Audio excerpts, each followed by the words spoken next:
Bible దైవ గ్రంథమా? ఇది మన పాఠం. పరీక్ష రాసినా రాయకపోయినా ఈ పాఠం మాత్రం దేవుని కొరకు మీరు ఈ సమాజంలో ఆయన పేరు నిలబెట్టుటకు, ఆయన మాటల గొప్పతనాన్ని ఈ సమాజంలో నిరూపించుటకు మీకు ఉపయోగపడే ఒక అద్భుతమైనటువంటి పాఠాలలో ఒక గొప్ప పాఠమే ఈ పాఠం. ప్రియులారా, డిప్లొమా అన్నది మీరు పర్స్యూ చేసేటువంటి కోర్సెస్లో మొదటి కోర్స్. అందులో సెకండ్ ఇయర్లోనే ఒక గొప్ప పాఠాన్ని మీ కొరకు కేటాయించడం సంతోషకరమైన విషయం. కారణం, ప్రపంచంలో ఎక్కువ మంది అనుచరులను కలిగినవాడు యేసుప్రభు. ప్రపంచంలో ఎక్కువ మంది శిష్యులను కలిగిన వాడు యేసుస్వామి. ప్రపంచంలో ఎక్కువ మంది అభిమానులను కలిగినటువంటి వాడు యేసుక్రీస్తు వారు.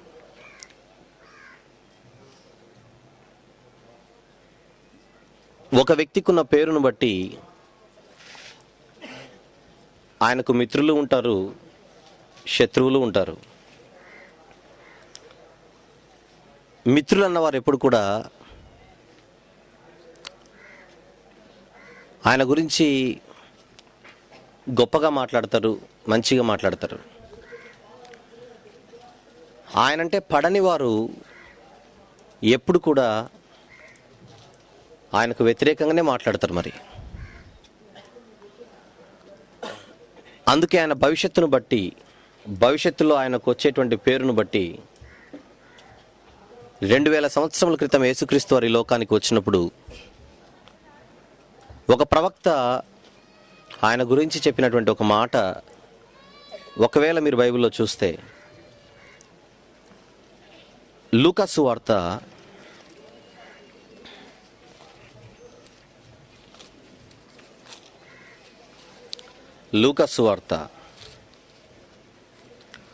2వ అధ్యాయము 34వ వచనమును జాగ్రత్తగా చూడండి ఒక్కసారి. లూకా సువార్త 2వ అధ్యాయము 34. సుమయోను అను ప్రవక్త వారిని దీవించి, ఇదిగో అనేక హృదయాలోచనలు బయలుపడినట్లు ఇశ్రాయేలులో అనేకులు పడుటకును తిరిగి లేచుటకును వివాదాస్పదమైన గుర్తుగా ఆయన నియమింపబడి ఉన్నాడు. వివాదాస్పదమైన గుర్తుగా ఆయన నియమింపబడి ఉన్నాడు అంటే ఆయన జీవితానికి సంబంధించి, ఆయన మాటలకు సంబంధించి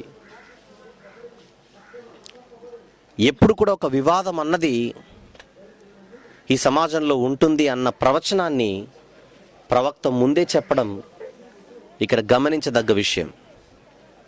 యేసుప్రభు అంటే ఎవరో కాదు, ఆయనకు అనేక పేర్లు ఉన్నవి, అనేక బిరుదులు. అందులో ఒకటి మీకు బాగా తెలుసు. ప్రకటన గ్రంథం 19వ అధ్యాయము, ప్రకటన గ్రంథం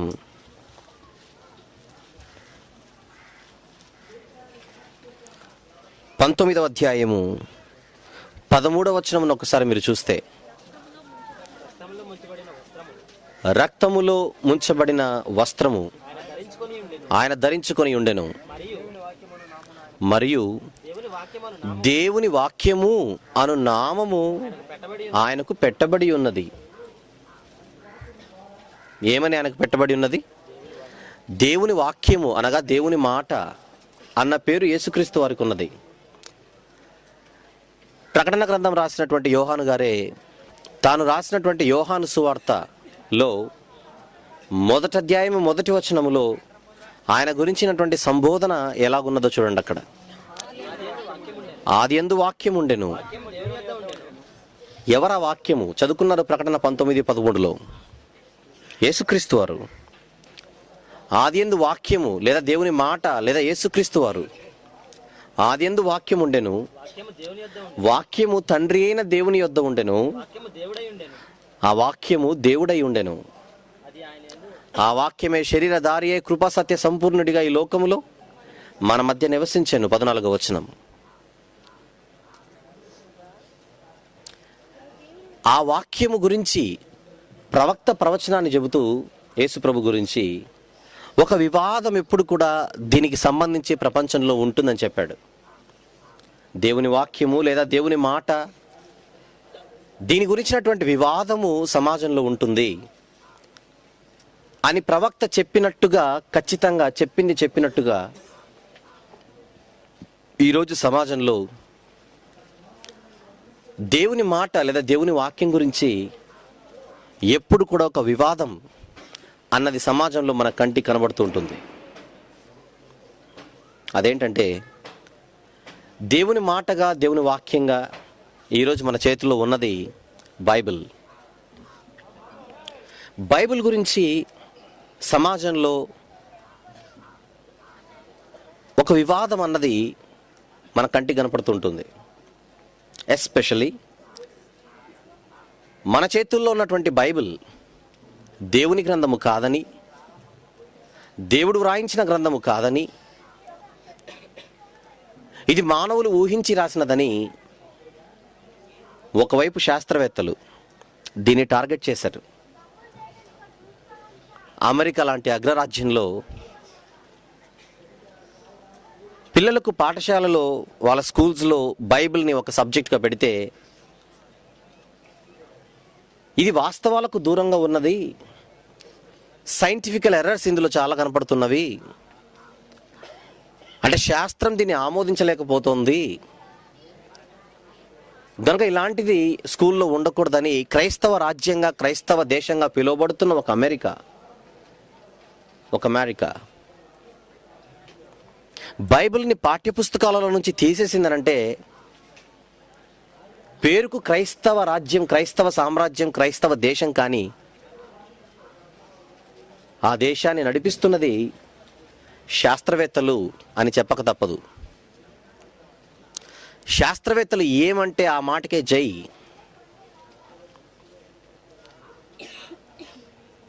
అంటే ఒకవైపు శాస్త్రవేత్తల సమూహం ఇది దేవుని గ్రంథము కాదు, ఎందుకు అని అడిగితే ఇది శాస్త్రానికి దూరంగా ఉన్నది, శాస్త్రం దీన్ని ఆమోదించలేకపోతున్నది అని ఒకవైపు శాస్త్రవేత్తలైతే, మరొక వైపు ఎప్పుడు క్రైస్తవుల మీద పడి, ఎప్పుడు క్రైస్తవులను అనందే నిద్ర పట్టని ఒక సమాజం అనే కంటే సమాజంలో కొంతమంది అనడం చాలా మంచిది. వారే ముస్లిం సోదరులు. అందరూ కాకపోయినా వారిలో కొందరు వారి పని వారు చేసుకోకుండా భారతదేశంలో ఉంటూ, భారతదేశానికి ఒక రాజ్యాంగం ఉన్నది అని కూడా మరిచి, ఇతర మతస్థుల గురించి కానీ, అంటే వాళ్ళు మతం అంటున్నారు కనుక చెబుతున్నాను, లేదా ఇతరుల విశ్వాసాన్ని కానీ కించపరిచే విధంగా, వారి మనోభావాలను దెబ్బతీసే విధంగా మాట్లాడకూడదు. ఆ రైట్ భారత రాజ్యాంగం నీకు ఇవ్వలేదు అన్న విషయాన్ని కూడా మరచి, క్రైస్తవుల విశ్వాసాన్ని కించపరిచే విధంగా, క్రైస్తవులు నమ్ముకున్న దైవ గ్రంథాన్ని అది దైవ గ్రంథము కాదు అని మన ఇంటిలోనికి వచ్చి వేలు పెట్టి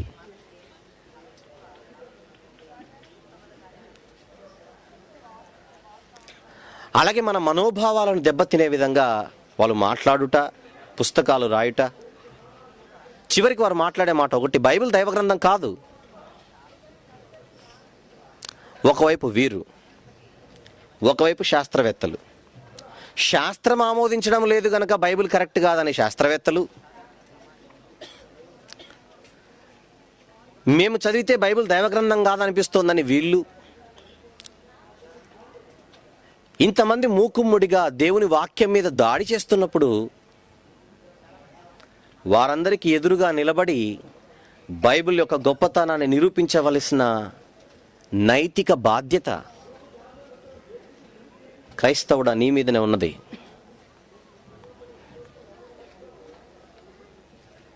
మీరు ఏమైనా అనుకోండి, యెహోవా ఈరే అని మీరు అనకూడదు. మీరేమైనా అనుకోండి, మీ పాపాన మీరే పోతారని మీరు అనకూడదు. జవాబు చెప్పుటకు సిద్ధంగా ఉండాలి. నీవు జవాబు చెప్పిన తర్వాత కూడా వాడు ఒప్పుకోకపోతే పంపించేయండి. కానీ జవాబు చెప్పకుండా మీరు నోరు మూసుకొని ఉండకూడదు. అందుకే దీనిపైన మీకు మంచి అవగాహన రావడం కొరకే ఒక అద్భుతమైనటువంటి పాఠాన్ని ఈరోజు మీరు వినబోతున్నారు. చివరిగా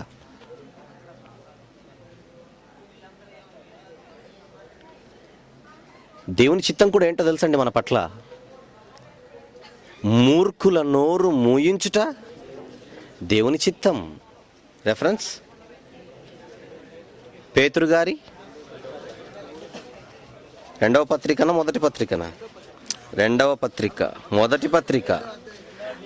మొదటి పేతురు 2వ అధ్యాయం 15వ వచనం.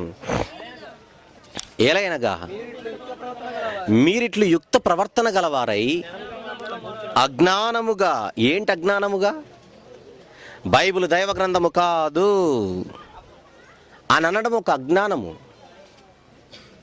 ఈ అజ్ఞానుల నోరు మూయుట ఎవరు మూయుట? మనము మూయుట.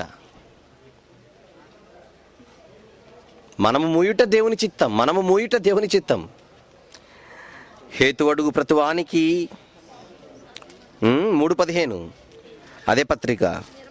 నిర్మలమైన మనస్సాక్షి కలిగిన వారై మీలో ఉన్న నిరీక్షణను గూర్చి. నిరీక్షణ అనగా దేవుని గురించినటువంటి విషయం, అది దేవుని వాక్యానికి సంబంధించినది. దీనిని గురించి హేతు అడుగు ప్రతి వానికి సాత్వికముతోను భయముతోను సమాధానము చెప్పుటకు ఎల్లప్పుడూ నువ్వు సిద్ధంగా ఉండాలి. సిద్ధంగా ఉండాలంటే శిక్షణ పొందాలి. ఆ శిక్షణ కొరకే మీరు ఇక్కడ ఉన్నారు ఇప్పుడు. గనుక దేవుని వాక్యం మీద జరుగుతున్న ఈ దాడిని ఈరోజు మీరు అరికట్టలేకపోతే రేపు ఈ సత్యాన్ని, ఈ వాక్యమును సమాధి చేయుటకు సాతాను కుట్రలు పన్నుచున్నాడు. మర్చిపోకూడదు. మీరు వాడిని పసిగట్టాలి. గనుక వీళ్ళందరికీ జవాబు చెప్పుటకు ఈరోజు బైబిల్ లేదా దేవుని వాక్యం, దేవుని గ్రంథం, దీనిపైన వస్తున్నటువంటి అలిగేషన్స్ లేదా ఆరోపణలు ఎన్ని విధములుగా ఉన్నవి, ఇవి ఎంత అసత్య ఆరోపణలు, మరి ఈ ఆరోపణలకు జవాబేంటి అన్న విషయాలన్నిటినీ మీ ముందు పెడతాను. జాగ్రత్తగా ఆలోచించండి. ఒకవైపు శాస్త్రలోకం, మరొక వైపు ముస్లిం సమాజం లాంటి వాళ్ళు, ఇంకెవరైనా కూడా, వీరు బైబిల్ పైన వేసే ఆరోపణలు ప్రధానంగా 6. మళ్ళీ చెబుతున్నాను, దేవుని గ్రంథము లేదా దేవుని వాక్యం మీద వీరు చేసే ఆరోపణలు అంటే దేనిని బట్టి మీరు దీన్ని దైవ గ్రంథం కాదని అంటున్నారనంటే ఒక 6 కేటగిరీస్, 6 రకాల ఆరోపణలు దీని మీద చేయడం మన కంటికి కనపడుతుంది. అందులో మొదటిది, బైబిల్ అన్నది మనుషులు ఊహించి రాసినట్టుగా అనిపిస్తుందట వాళ్ళు చదువుతుంటే. ఎలా అనిపిస్తుంది? వీళ్ళు బైబిల్ చదువుతున్నప్పుడు వాళ్ళకి ఎలా అనిపిస్తుందట? మనుషులు ఊహించి రాసినట్టుగా ఉన్నది కనుక ఇది దైవ గ్రంథం కాదు. అది మొదటి ఆరోపణల్లో 1. ఇక 2, బైబిల్లో ఇంతమంది రాశారు కదా, ఒక యెషయా, ఒక ఇర్మియా, ఒక యెహెజ్కేలు, ఒక ఓబద్య, ఒక మత్తయి, మార్కు, లూకా, యోహాను, పౌలు, వీళ్ళందరూ రాశారు కదా. రెండవది ఇది. మళ్ళీ వీరే రాశారని మీరు చెబుతున్నారు కానీ వాళ్ళ సంతకం లేదుగా, కింద వాళ్ళ సంతకం చేయలేదుగా. యెషయా గ్రంథం యెషయానే రాసినాడని మీరు చెబుతున్నారు కానీ యెషయా గారి సంతకం లేదుగా. లేకపోతే గనుక దైవ గ్రంథం కాదు. ఇది రెండవది. ఇక 3, ఇది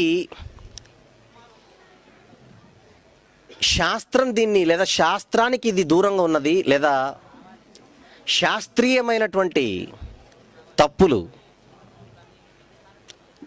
సైంటిఫికల్ ఎర్రర్స్ అని అంటారు దీన్ని. ఒక జకీర్ నాయక్, ఒక అహ్మద్ దీదాత్, ఇలాంటి వారు సైంటిఫికల్ ఎర్రర్స్ ఉన్నాయి, సైంటిఫికల్ ఎర్రర్స్. శాస్త్రం బైబిల్ని ఆమోదించలేకపోతున్నది గనుక ఇది దైవ గ్రంథం కాదు.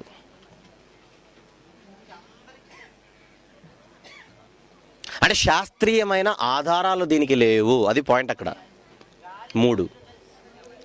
ఇక 4, చారిత్రాత్మకంగా దీన్ని ఆమోదించలేకపోతున్నారట.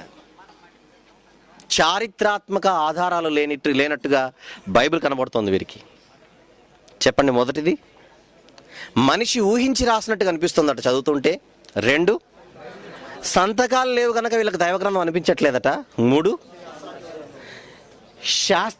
శాస్త్రీయమైన ఆధారాలు దీనికి లేనట్టుగా అనిపిస్తోంది, శాస్త్రం దీన్ని ఆమోదించలేకపోతోంది అన్నది 3. 4, హిస్టారికల్గా దీన్ని ఆమోదించలేకపోతున్నారట. హిస్టారికల్గా, చారిత్రాత్మకంగా దీన్ని ఆమోదించలేకపోతున్నాం. 5, భౌగోళిక ఆధారాలు కూడా కొంచెం డౌట్ఫుల్గా ఉన్నాయి. భౌగోళికంగా కూడా దీన్ని ఆమోదించలేకపోతున్నాం. భౌగోళిక ఆధారాలు లేనట్టుగా దీని కంటికి కనపడుతుంది. ఇక 6, బైబిల్లో అశ్లీలత కనబడుతోంది. బైబిల్లో అశ్లీలత కనబడుతోంది కనుక ఈ 6 ఆరోపణలను బట్టి, ఈ 6 యాంగిల్స్లో మేము చూస్తే బైబిల్ని దైవ గ్రంథంగా మేము ఆమోదించలేకపోతున్నామని ఒకవైపు శాస్త్ర ప్రపంచం, మరొక వైపు క్రీస్తు విరోధులుగా ఉన్నటువంటి వీళ్ళందరూ కూడా. ఇప్పుడు వీళ్ళందరికీ మనం జవాబు చెప్పాలి. మరి చెబుదాం కనుక మీరు జాగ్రత్తగా, ఇలాంటి వారు మీ ఊర్లలో, మీ ప్రాంతాల్లో తగిలినప్పుడు మిమ్మను వారికి బలంగా జవాబు చెప్పుటకు మీరు సిద్ధంగా ఉండాలి. మాకు వాక్యం చెప్పేవాళ్ళు ఉన్నారు, వాళ్ళ దగ్గరికి వెళ్ళిపోదాం రండి అనకూడదు. మీరే జవాబు చెప్పాలి. మరి డిప్లొమా ఎందుకు చేస్తున్నారు? మరి ఆయన పక్షాన మీరు నిలబడుటకు. గనుక ఈ ఆరోపణలన్నిటికీ ఒక్కొక్కటిగా మనం జవాబు చెబుదాం. ఇక మొదటిది మొదటిది, మనుషులు ఊహించి రాసినట్టుగా వీళ్ళకి అనిపిస్తోంది.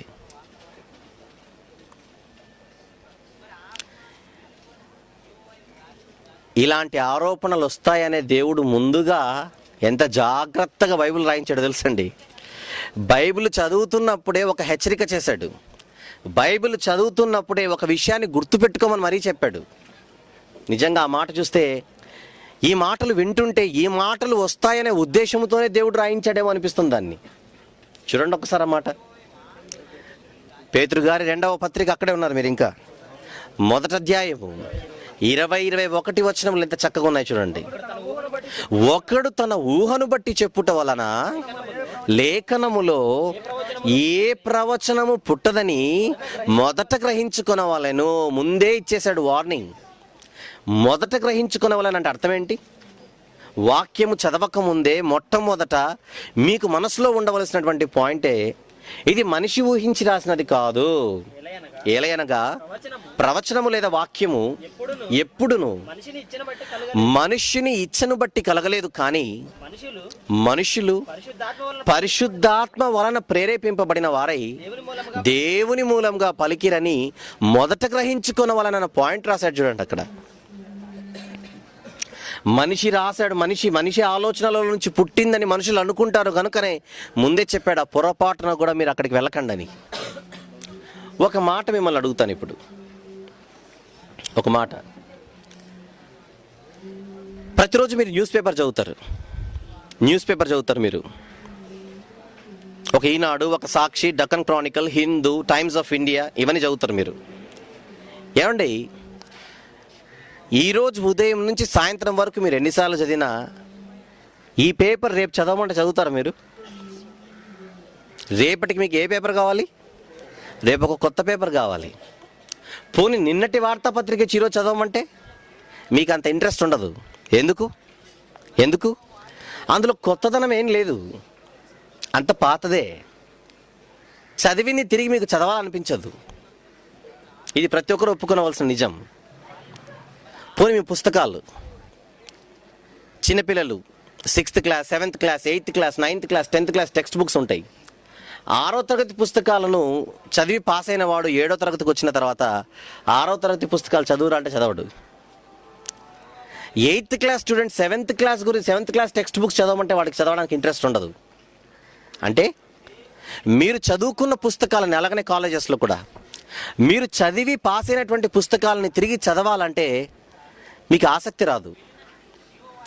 ఆల్రెడీ చదివిన న్యూస్ పేపర్ని తిరిగి చదవాలంటే మీకు ఆసక్తి రాదు.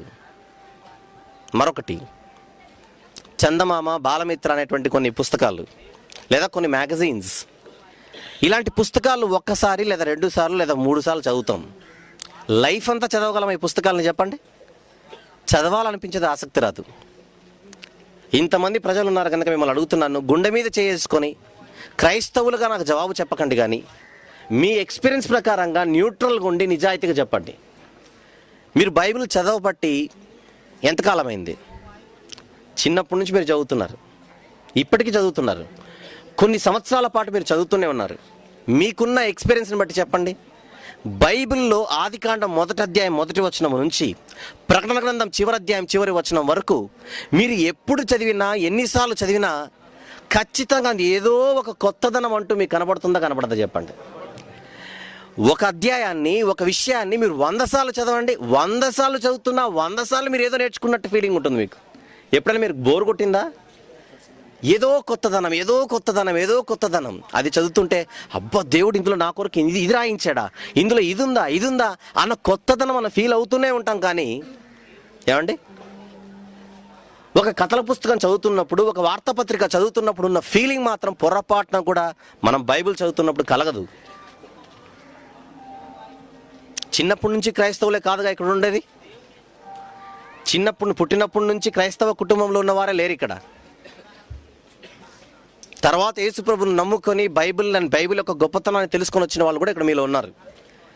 మీరు కూడా ఆలోచిస్తే బైబిల్ ఎన్నిసార్లు చదివినా ఏదో కొత్తదనం మనకు అర్థమవుతున్నట్టుకుంటుంది, ఇంకా చదవాలనిపిస్తుంటుంది.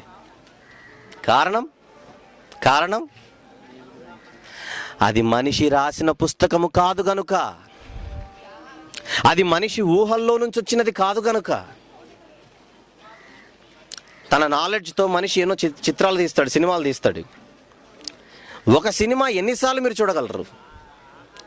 1, 2, 3, 4 అంతే, లేదా ఒక 10 సార్లు అనుకోండి. చూసే కొద్దీ దాని మీద ఇంట్రెస్ట్ మనకు తగ్గిపోతుంది. అవునంటారా కాదంటారా? ఒక సీరియల్లో, ఒక సినిమాను మీరు చూస్తున్నప్పుడు చూసే కొద్దీ మనకి ఇంట్రెస్ట్ తగ్గుతుంది, కానీ బైబిల్ చదివే కొద్దీ ఇంట్రెస్ట్ పెరుగుతుంది. చదివే కొద్దీ, చూసే కొద్దీ ఆసక్తి తగ్గేది మనిషి ఊహల్లో నుంచి వచ్చినది. చదివే కొద్దీ, చూసే కొద్దీ ఆసక్తి పెరిగేది దేవుని ఆలోచనల్లో నుంచి వచ్చినది. అంత తేడా ఉంది. ఇకపోతే మరొక మాట, బైబిల్లో దేవుడు ఒక అద్భుతమైనటువంటి మాటను రాయించాడు దీనికి సపోర్టివ్గా. దాన్ని కూడా ఈ సందర్భంలో ఒకసారి చూద్దాం. 119వ కీర్తన చూడండి అందరు. 119వ కీర్తన 160వ వచనమును జాగ్రత్తగా చూడండి. 119వ కీర్తన 160. కమాన్. నీ వాక్య సారాంశము సత్యము. ఏం సత్యం అట? నీ వాక్య సారాంశము సత్యము. The essence of the word, the essence of your word is truth అని అంటాడు ఇంగ్లీష్లో. నీ వాక్య సారాంశము సత్యము. నీ వాక్య సారాంశము సత్యం అంటే, బైబిల్ చదువుతున్నప్పుడు ఎప్పుడు కూడా ఈ 66 పుస్తకాలలో ఒక సబ్జెక్ట్ ఉందనుకుందాం. ఫర్ ఎగ్జాంపుల్ రక్షణ అని ఉంది. రక్షణ అన్నటువంటి ఒక విషయం పైన నీకు నాలెడ్జ్ రావాలంటే బైబిల్లో ఒక చోట కాదు నువ్వు చూడవలసింది. రక్షణ గురించి 66 పుస్తకాలు ఎక్కడెక్కడ దేవుడు మన కొరకు రాయించాడో దాని అంతటిని తీసుకొని ఒక్క చోట పెడితే అందులో ఒక ఎసెన్స్ వస్తుంది. చివరికి అందులో నుంచి ఒక సారాంశం వస్తుంది. ఆ సారాంశం సత్యం. అది వాక్య సారాంశం సత్యం అంటే. ఒక చోట రక్షణ గురించి, యేసు ప్రభువని నీ నోటితో ఒప్పుకొని ఆయనను దేవుడు మృతులలో నుండి లేపినని నీ హృదయమందు విశ్వసించిన ఎడల నీవు రక్షింపబడదు అని ఉంటుంది రోమాపత్రిక 10:9. నువ్వు అక్కడ మాత్రమే నిలబడి, జాగ్రత్తగా వినండి, నువ్వు అక్కడ మాత్రమే నిలబడి ఓహో రక్షింపబడాలంటే ఆయన ప్రభువు అని ఒప్పుకోవాలి, ఆయన్ని దేవుడు మృతులలో నుండి ఆయన లేపినని నువ్వు విశ్వసిస్తే రక్షింపబడతామన్న మాట అని అనుకొని అక్కడికి మాత్రమే నువ్వు ఆగిపోయి వెళ్ళిపోతే నీకు ఆ వాక్యం ఒక్కటే అర్థమైంది, కానీ వాక్య సారాంశం నీకు అర్థం కాలేదని అర్థం. ఒక్క మాట పైన నువ్వు నిలబడకూడదు, సారాంశం దగ్గరికి వెళ్ళాలి. మరి రక్షణ గురించి ఇంకెక్కడైనా రాయబడిందా అంటే అదే పత్రికలో అదే అధ్యాయంలో కిందికి వస్తే 13వ వచనములో ప్రభు నామమును బట్టి ప్రార్థన చేయు వాడెవడో వాడు రక్షింపబడును అని ఉంటుంది. ఇప్పుడు ఏం చేయాలి నీకు అర్థం కావాలంటే దీనిని రెండింటిని అటాచ్ చేసి అందులో ఉన్నటువంటి సారాంశాన్ని నువ్వు అర్థం చేసుకోవాలి. ముందుగా నువ్వు చేయవలసింది ఆయన ప్రభువు అని ఒప్పుకోవాలి, మృతులలో నుండి తండ్రి అయిన దేవుడు ఆయన లేపినని ఒప్పుకోవాలి, తర్వాత ఆయన నామమును బట్టి తండ్రికి పాపాలు క్షమించమని ప్రార్థన చేయాలి. ప్రార్థన చేయాలంటే అవసరాలు అడగడం కాదు, అక్కడ ఆయన నామమును బట్టి నా పాపాలు క్షమించమని అడగాలి. అక్కడితో అయిపోతుందా? రక్షణ గురించి ఇంకా రాయబడింది. ఎక్కడ?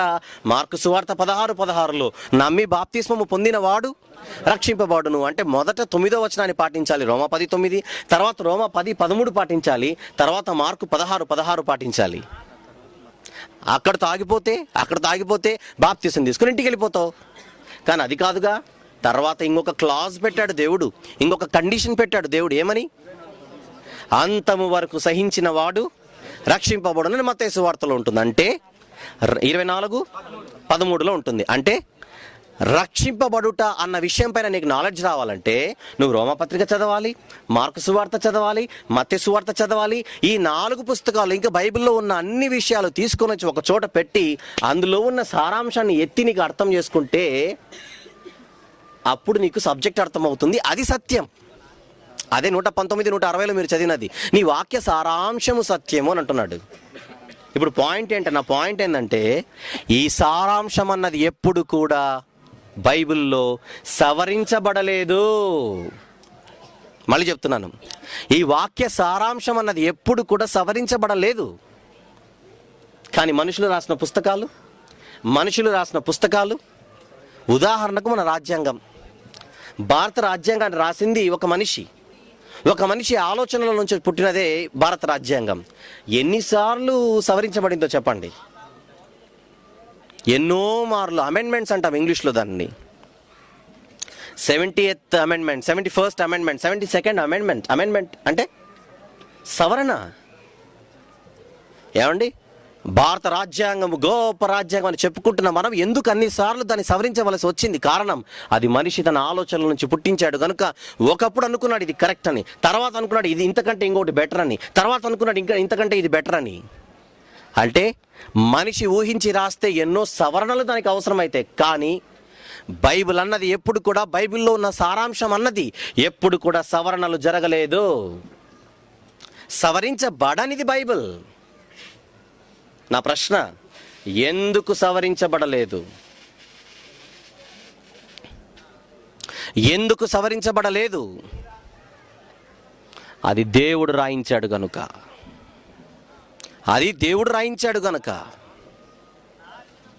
సవరణలు అవసరము లేనిది దైవ గ్రంథం. ఒకప్పుడు ఒక మాట చెప్పి ఇది కాదు ఇది కరెక్ట్ అని మళ్ళీ దేవుడు మాట మార్చిన వాడు కాదు. సవరణలు అవసరము లేనిది దైవ గ్రంథం. మనుషులు రాసినది ఏదైనా సవరణలు అవసరమైనది. మొదటి ఆరోపణ ఏంటి? మనిషి ఊహించి రాసినట్టు కనిపిస్తుందట. మనిషి ఊహించి రాసినదైతే ఈ బైబిల్ ఇప్పటికి ఎన్నో మార్లు సవరణలు చేయబడవలసిన అవసరం ఉండినది. ఇంకొక గొప్ప విషయం చెప్పమంటారా? బైబిల్ ఒక గొప్పతనం ఏంటంటే, ఈ 66 పుస్తకాలను వ్రాసినది సుమారు 40 నుంచి 45 మంది దైవజనులు.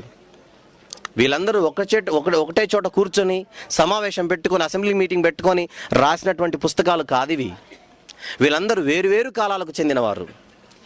వీరందరూ వేరువేరు ప్రాంతాలకు చెందినవారు. వీరందరూ వేరువేరు వృత్తులకు చెందినవారు.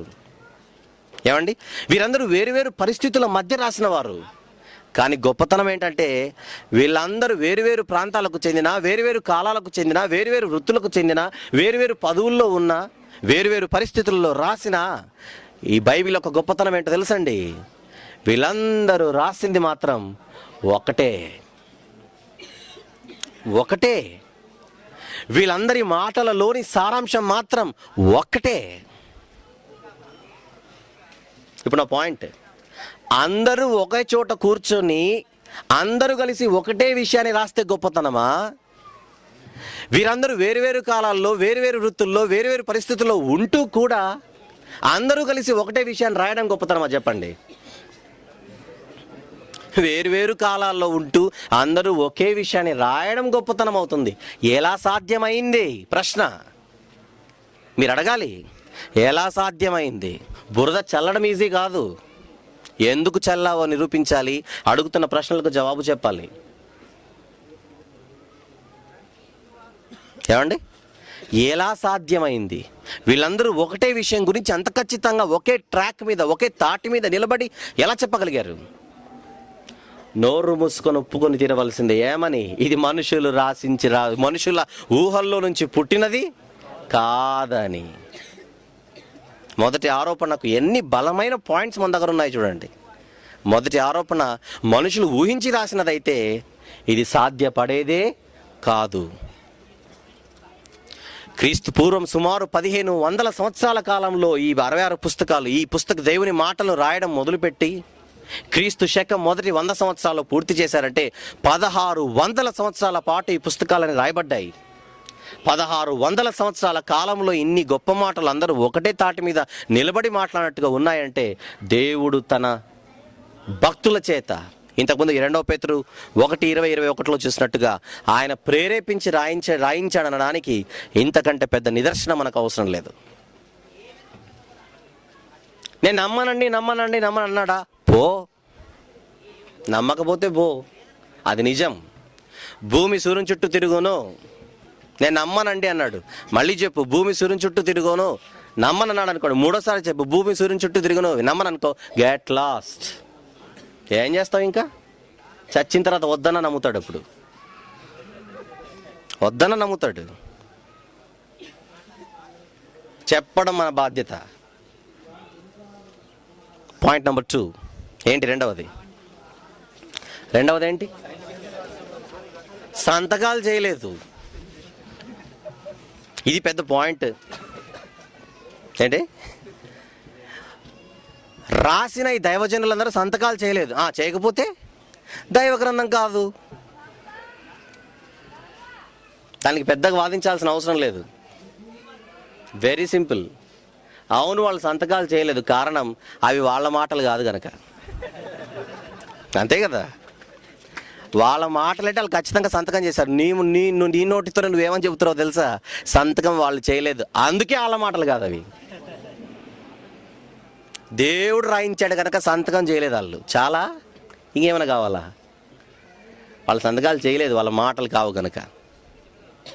ఏమండి, పోనీ సంతకము చేయనందుకు అనుకుందాం కొద్దిసేపు. సంతకము చేయకపోతే వాటికి అథెంటిసిటీ లేదని నువ్వు అనుకుంటే, ఏమండి,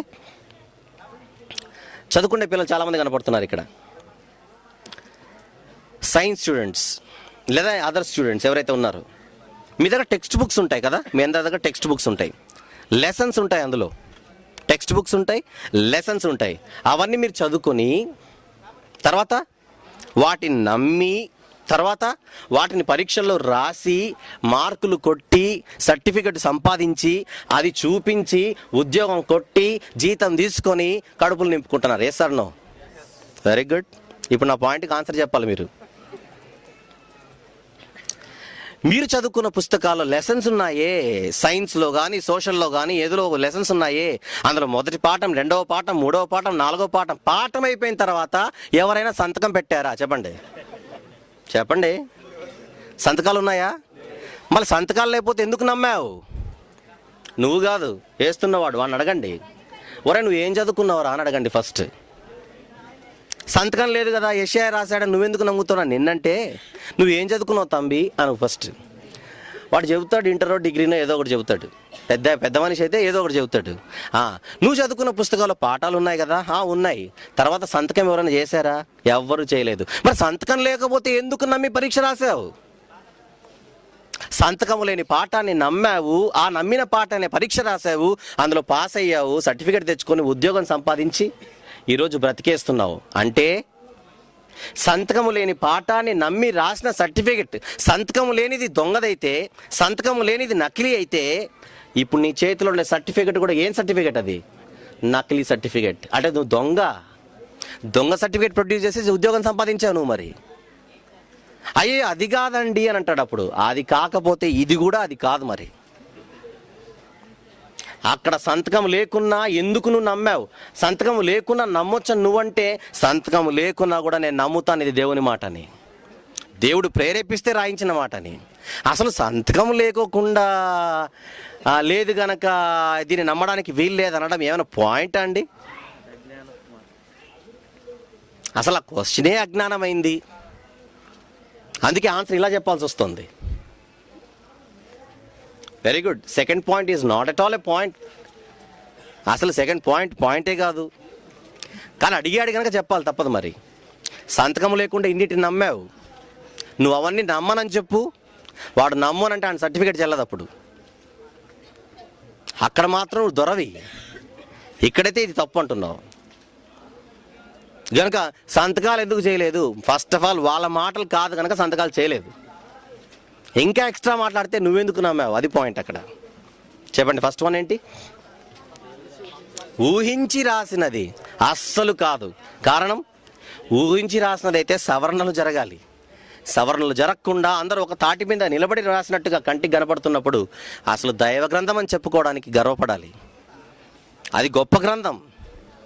2 సంతకాలు చిటికలో పోయాయి. ఇక 3వది చెప్పండి.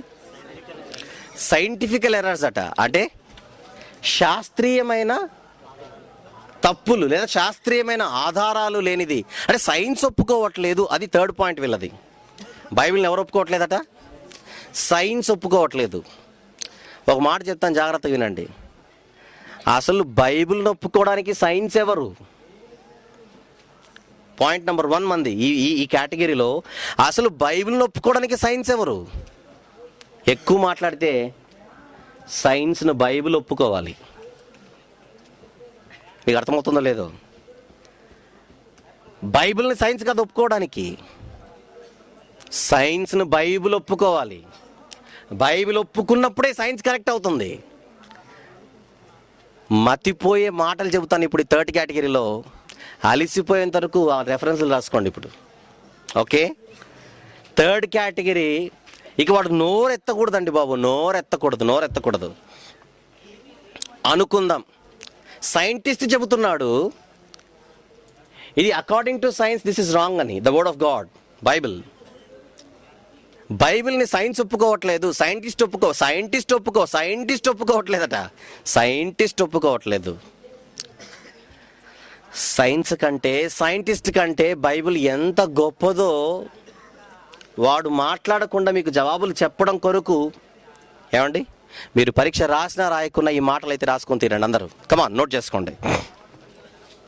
ఇప్పుడు నేను అడుగుతున్నాను కొన్ని ప్రశ్నలు మీ ద్వారా, లేదా ఈ కెమెరా ద్వారా, లేదా మీకు తారసపడినప్పుడు మీరు కూడా అడగవలసిన ప్రశ్నలు. అందుకే నోట్ చేసుకోమంటున్నాను.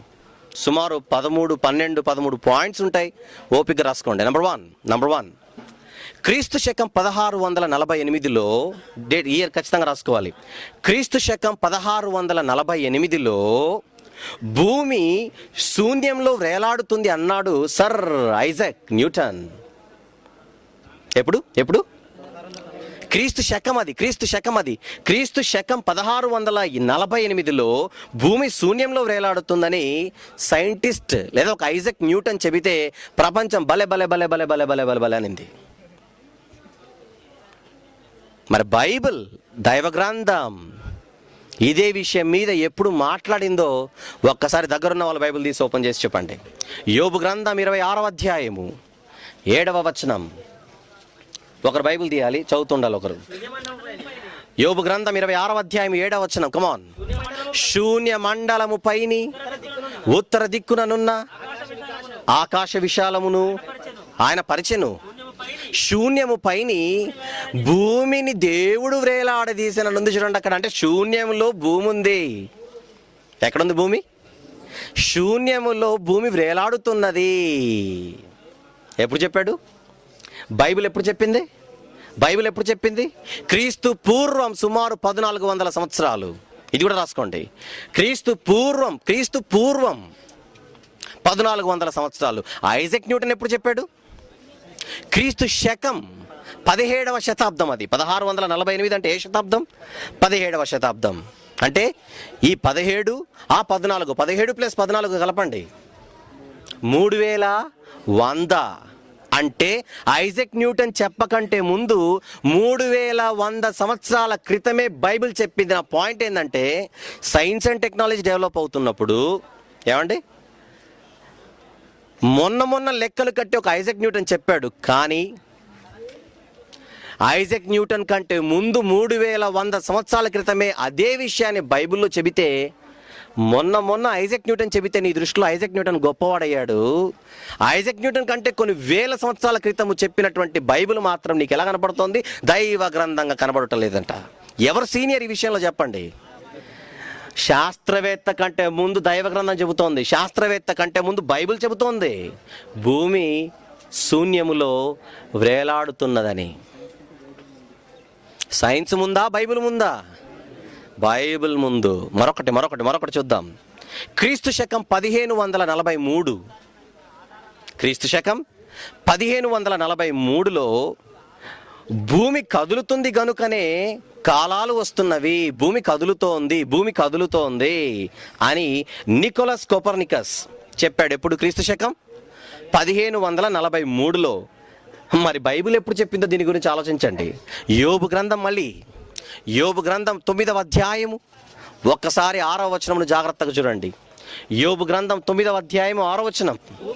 భూమి దాని స్థలములో నుండి భూమిని దాని స్థలములో నుంచి కదిలించువాడు ఆయనే. అంటే భూమి కదులుతున్నదని చెబుతున్నాడా, కదలదు అని చెబుతున్నాడా? మరొకటి చూడండి. యోబు గ్రంథం ఎప్పుడు రాయబడింది? క్రీస్తు పూర్వం 1400. మర్చిపోకు.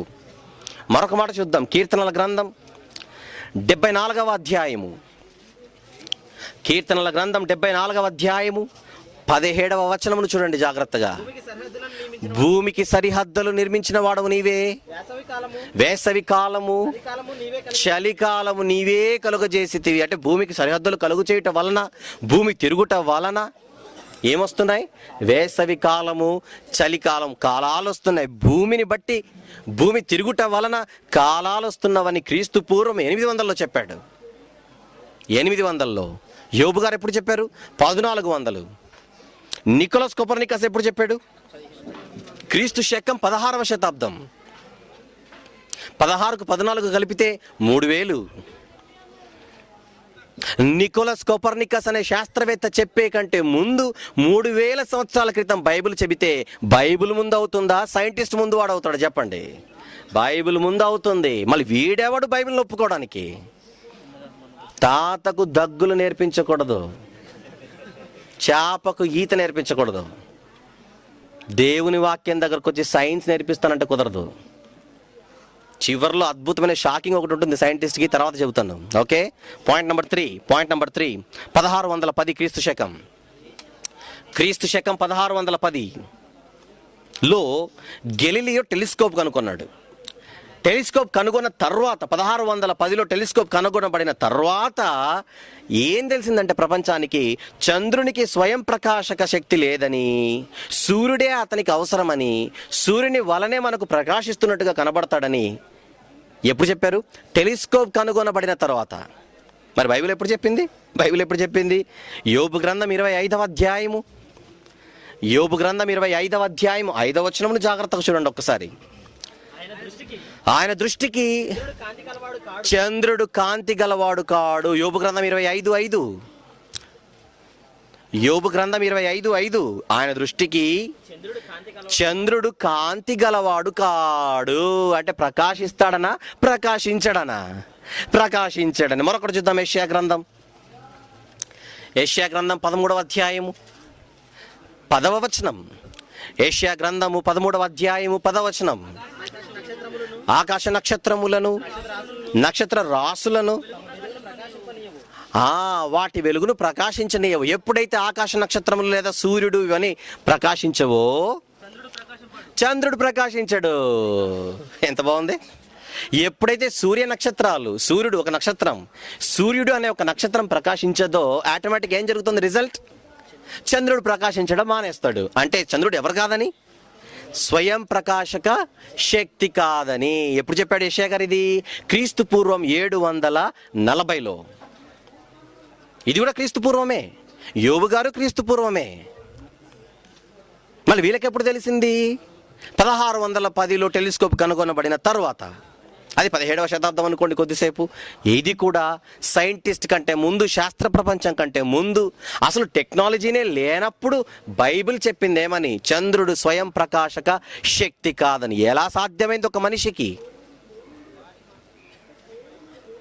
అభివృద్ధి అనే పేరుకు అర్థం లేని రోజుల్లో ఒక సాధారణమైన సామాన్యమైన మనిషి ఇంత గొప్ప శాస్త్రం మాట్లాడుతున్నాడంటే అతనికి ఎలా వీలు పడింది? అతడు ఊహించి చెప్పినది కాదు ఇది. పోని ఊహించి చెప్పిన అబద్ధం చెప్పాలి, తప్పు చెప్పాలి. ఇన్ని వాస్తవాలను, నీ శాస్త్రం ఒప్పుకుంటున్న వాస్తవాలను బైబిల్లో ఈ భక్తులు ఎలా చెప్పగలిగారు? దేవుడు ప్రేరేపించి రాయించాడు గనుక. మీరు అడగాలి ప్రశ్నలు. ఎలా సాధ్యమైంది? మరొకటి చూద్దాం.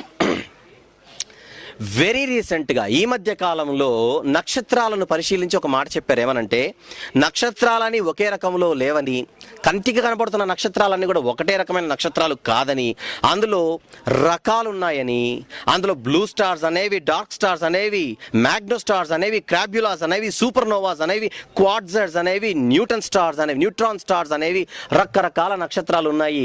ఒక నక్షత్రానికి మరో నక్షత్రానికి మధ్యలో తేడా ఉంది. అవి వెదజల్లే వెలుగులో తేడా ఉంది, వాటి శక్తుల్లో తేడా ఉంది. నక్షత్రాలని ఒకటే విధంగా లేవు. ఎప్పుడు చెప్పారు ఇది? వెరీ రీసెంట్గా, ఈ మధ్య కాలంలో. కానీ వీటి గురించి బైబిల్ ఎప్పుడు చెప్పిందో తెలుసా? చూడండి, కొరింథీ మొదటి పత్రిక 15వ అధ్యాయము. కొరింథీ మొదటి పత్రిక 15వ అధ్యాయము 41వ వచనం ఒక్కసారి చూడండి. 41. సూర్యుని మహిమ వేరు, చంద్రుని మహిమ వేరు, నక్షత్రముల మహిమ వేరు. మహిమను బట్టి చాలా చక్కగా ఆలోచించండి. మహిమను బట్టి ఒక నక్షత్రమునకు మరి ఒక నక్షత్రమునకు భేదము కలదు. ఏమని చెప్పాడు అక్కడ? మహిమను బట్టి ఒక నక్షత్రమునకు మరొక నక్షత్రమునకు ఏం కలదు? భేదము కలదు. ఎప్పుడు చెప్పాడు ఇది? ఇది ఎప్పుడు చెప్పాడు? క్రీస్తు శకం సుమారు 58-59లో. క్రీస్తు శకం 58-59 అంటే నేటికి సుమారు 1950 సంవత్సరాలు. 1950 సంవత్సరాలు అంటే అప్పుడు ఈ టెలిస్కోప్ లేదు, ఎటువంటి పరికరాలు లేవు. పరికరాలు లేని కాలంలో ఒక మట్టి శరీరాన్ని ధరించిన, మట్టి మెదడు కలిగిన ఒక సామాన్యుడు మనిషి ఎక్కడో ఖగోళంలో చిన్న చుక్కలుగా కనపడుతున్న నక్షత్రాల గురించి ఇంత అద్భుతమైనటువంటి విషయాన్ని ఎలా చెప్పగలిగాడు? ఈరోజు నీ శాస్త్రం ఒప్పుకుంటోంది. నీ శాస్త్రం ఒప్పుకుంటున్నది ఆ రోజు ఎలా చెప్పగలిగాడు? నీకంటే ముందు దేవుని వాక్యం మర్చిపోకు అని మీరు చెప్పాలి. మరొకటి క్రీస్తు శకం 1662. క్రీస్తు శకం 1662లో రాబర్ట్ బాయిల్ అనేటువంటి ఒక శాస్త్రవేత్త గాలికి బరువు ఉండును, గాలికి ద్రవ్యరాశి ఉంటుంది, గాలికి బరువు ఉంటుంది అని చెప్పాడు. గాలికి బరువు ఉంటుందంటో, గాలికి బరువు ఉంటుందంట అని చెప్పేసి ప్రపంచమంతా భలే అనింది.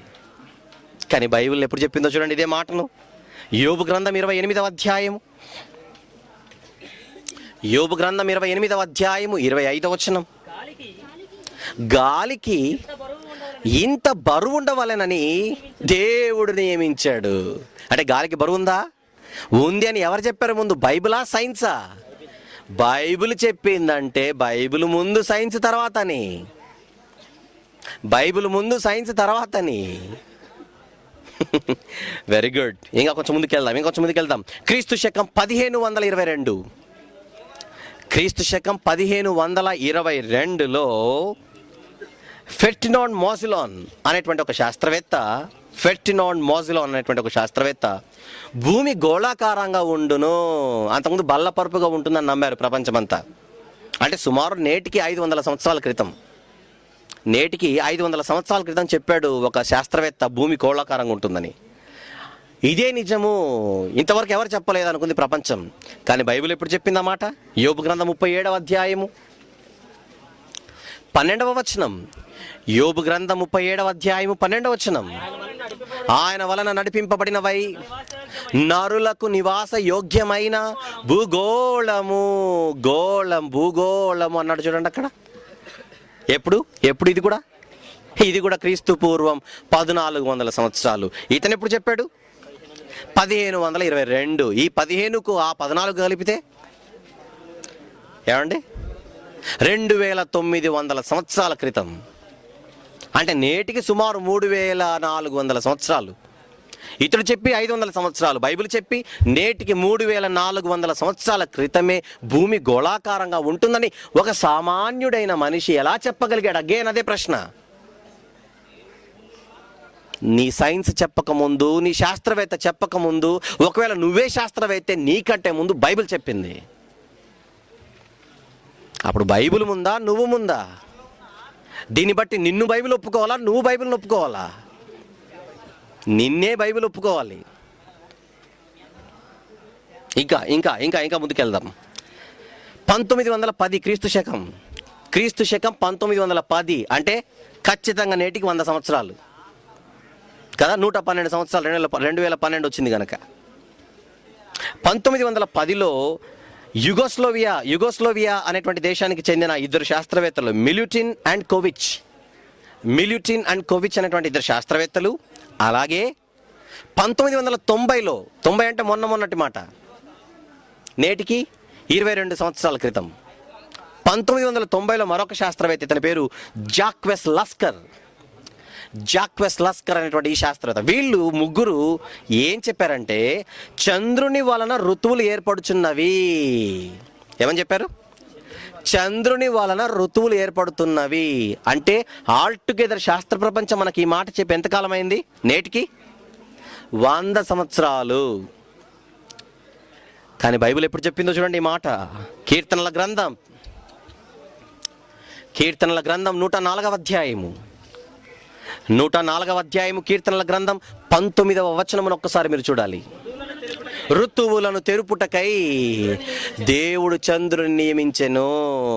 ఎప్పుడిది? క్రీస్తు పూర్వం 800లో.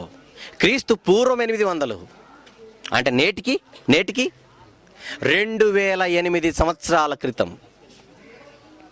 నేటికి 800 సంవత్సరాల క్రితము బైబిల్ చెప్పింది చంద్రుని వలన ఋతువులు ఏర్పడతాయని. మొన్న వచ్చిన శాస్త్రవేత్త బైబిల్కి సర్టిఫికెట్ ఇవ్వాలా? లేదా వీడికంటే ముందు చెప్పిన బైబిల్ వీడికి సర్టిఫికెట్ ఇవ్వాలా? చెప్పండి. అసలు శాస్త్రవేత్త ఎందులో గొప్పవాడు? ఈ విషయాలు ఆలోచించండి. ఇప్పుడు ఈ పెద్ద మనిషి వచ్చి చెప్పాలంటే ఇది దైవగ్రంథం అని.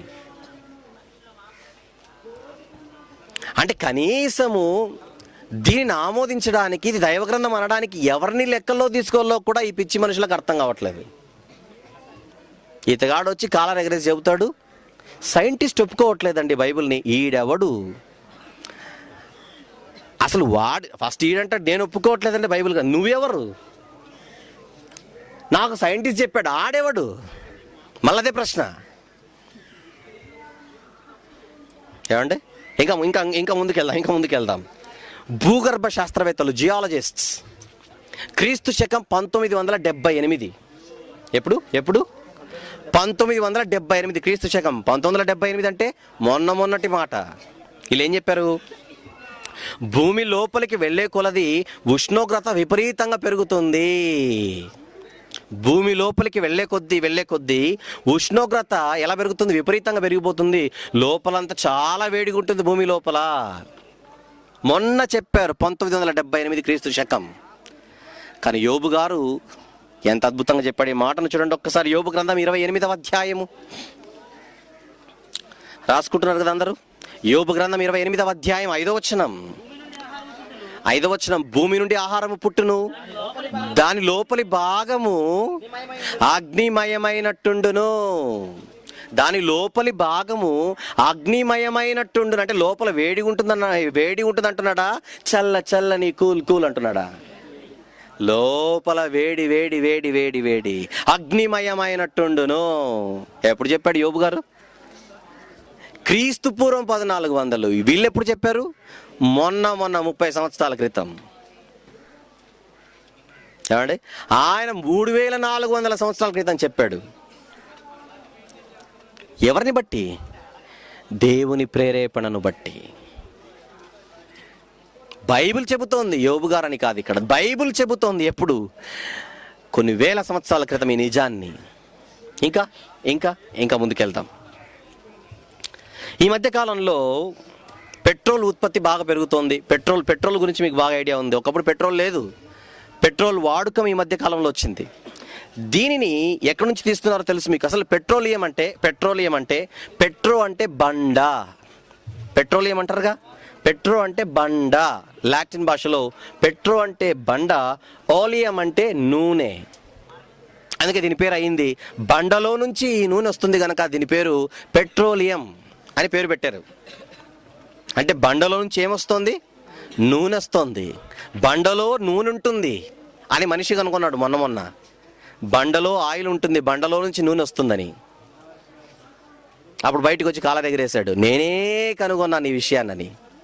ఒకసారి మీరు బైబిల్ ఓపెన్ చేసి చూస్తే, ఏంటి నా చేతిలో ఉన్న బైబిల్లో పెట్రోల్ ఎక్కడుంటుందో దేవుడు చెప్పాడా అని మీరే ఆశ్చర్యపోతారు. చూడండి ఒక్కసారి. ద్వితీయోపదేశ కాండము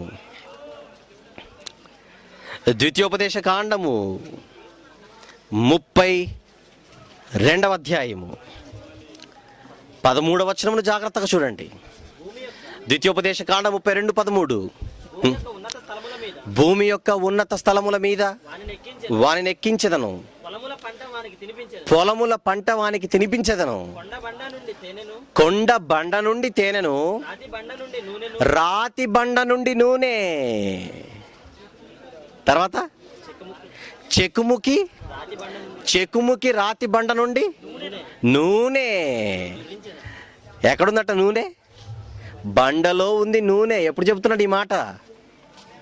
క్రీస్తు పూర్వం 1500 సంవత్సరాలు. అది 1500. నేటికి 3500 సంవత్సరాల క్రితమే బండలో నూనె ఉంటుందని చెప్పాడు దేవుడు. ఇంకొకటి చూద్దామా రెఫరెన్స్? 33వ అధ్యాయం ద్వితీయోపదేశ కాండము 33:19 చివరి మాట చూడండి. ఇసుకలో దాచబడిన రహస్య ద్రవ్యములు. ఇసుకలో దాచబడిన రహస్య ద్రవ్యములు. 33 ద్వితీయోపదేశ కాండం 19వ వచనంలోని చివరి మాట చదువుతున్నాడు. ఇసుకలో దాచబడిన రహస్య ద్రవ్యములు. అంతకుముందు ఏమన్నాడు? బండలో నుంచి నూనె, పెట్రోలియం. వీళ్ళు పేరు పెట్టారు పెట్రోలియం అని. పెట్రో అనగా బండ, ఓలియం అనగా నూనె. బండ నుండి పుట్టే నూనె, బండలో నుంచి నూనె వస్తుందని దేవుడు ఎప్పుడో చెప్పాడు. బైబిల్. ఏది ముందు? బైబిల్ ముందు. ఏమండి, ఇదంతా బైబిల్లో ఈ మాటలు రాసిన మనుషులు ఒకవేళ వారు ఊహించి రాసినదైతే ఎన్ని నిజాలు ఎలా చెప్పగలిగారు? అభివృద్ధి అనే పదానికి అర్థము లేని రోజుల్లో. ఇంకొకటి మీకు బాగా తెలిసిన మాట. క్రీస్తు శకం 4వ శతాబ్దములో ఆర్యభట్ట అనేటువంటి ఒక శాస్త్రవేత్త ఏం చెప్పాడు? నక్షత్రాలు కదలవు అని చెప్పాడు. తెలుసు మీకు? అవునట, ఆర్యభట్ట గారు చెప్పారు కనుక నక్షత్రాలు కదలవని ప్రపంచం నమ్మింది. 1100 సంవత్సరాల పాటు క్రీస్తు శకం. కానీ 15వ శతాబ్దంలో ఎడ్మండ్ హేలే అనేటువంటి ఒక శాస్త్రవేత్త వచ్చి నక్షత్రాలు కదులును అని నిరూపించాడు. 15వ శతాబ్దం అంటే మొన్నటి మాట. అంటే నేటికి 500 సంవత్సరాల క్రితం ఒక శాస్త్రవేత్త వచ్చి నక్షత్రాలు కదులుతాయి అని చెప్పడం వలన ప్రపంచం అనుంది అవును నక్షత్రాలు కదులుతాయని. కానీ నక్షత్రాలు కదులుతాయన్న విషయాన్ని బైబిల్ ఎప్పుడు చెప్పిందో ఒకసారి చూడండి. యోబు గ్రంథం 38వ అధ్యాయము. యోబు గ్రంథం 38వ అధ్యాయము 32వ వచనంలో ఒకసారి చూడండి. 32వ వచనం, వాటి వాటి కాలములలో నక్షత్ర రాసులు వచ్చినట్లు నువ్వు చేయగలవా అడుగుతున్నాడు దేవుడు. వాటి వాటి కాలములలో వాటి కాలములో నక్షత్రములు వచ్చినట్టు నువ్వు చేయగలవా?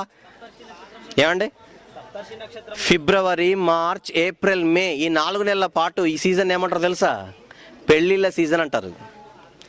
జనరల్గా ఎస్పెషల్లీ భారతదేశంలో ఫిబ్రవరి, మార్చ్, ఏప్రిల్, మే, జూన్ మొదటి వారం ఆ కాలాన్ని పెళ్ళిళ్ళ సీజన్ అని అంటారు.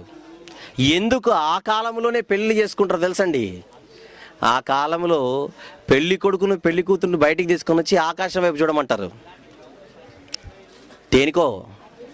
ఒక నక్షత్రాన్ని చూడమని. ఏంట నక్షత్రం? అరుంధతి నక్షత్రం. ఇది ఎక్కడ ఉంటుందో తెలుసా? 7 నక్షత్రాలు, 7 క్వశ్చన్ మార్క్ ఆకారంలో ఒక 7 నక్షత్రాలు ఈ ఫిబ్రవరి, మార్చ్, ఏప్రిల్, మే నెలల్లోనే కనపడతాయి. ఎప్పుడు కనపడవు. ఆకాశంలో ఫిబ్రవరి, మార్చ్, ఏప్రిల్, మే ఈ 4 నెలల కాలంలోనే ఆ నక్షత్రాలు కనపడతాయి. ఆ నక్షత్రాలలో ఒక నక్షత్రానికి ఉన్న ఉపనక్షత్రమే అరుంధతి నక్షత్రం. ఆ అరుంధతి నక్షత్రాన్ని చూస్తే పెళ్లి కొడుకు పెళ్లి కుమార్తె వీళ్ళ వివాహ జీవితం బాగుంటుందనే ఉద్దేశంతో అరుంధతి నక్షత్రాన్ని చూపిస్తారు. ఏ నెలల్లో? ఫిబ్రవరి, మార్చ్, ఏప్రిల్, మే. తర్వాత ఆ నక్షత్రం కనబడదు. కనబడదా?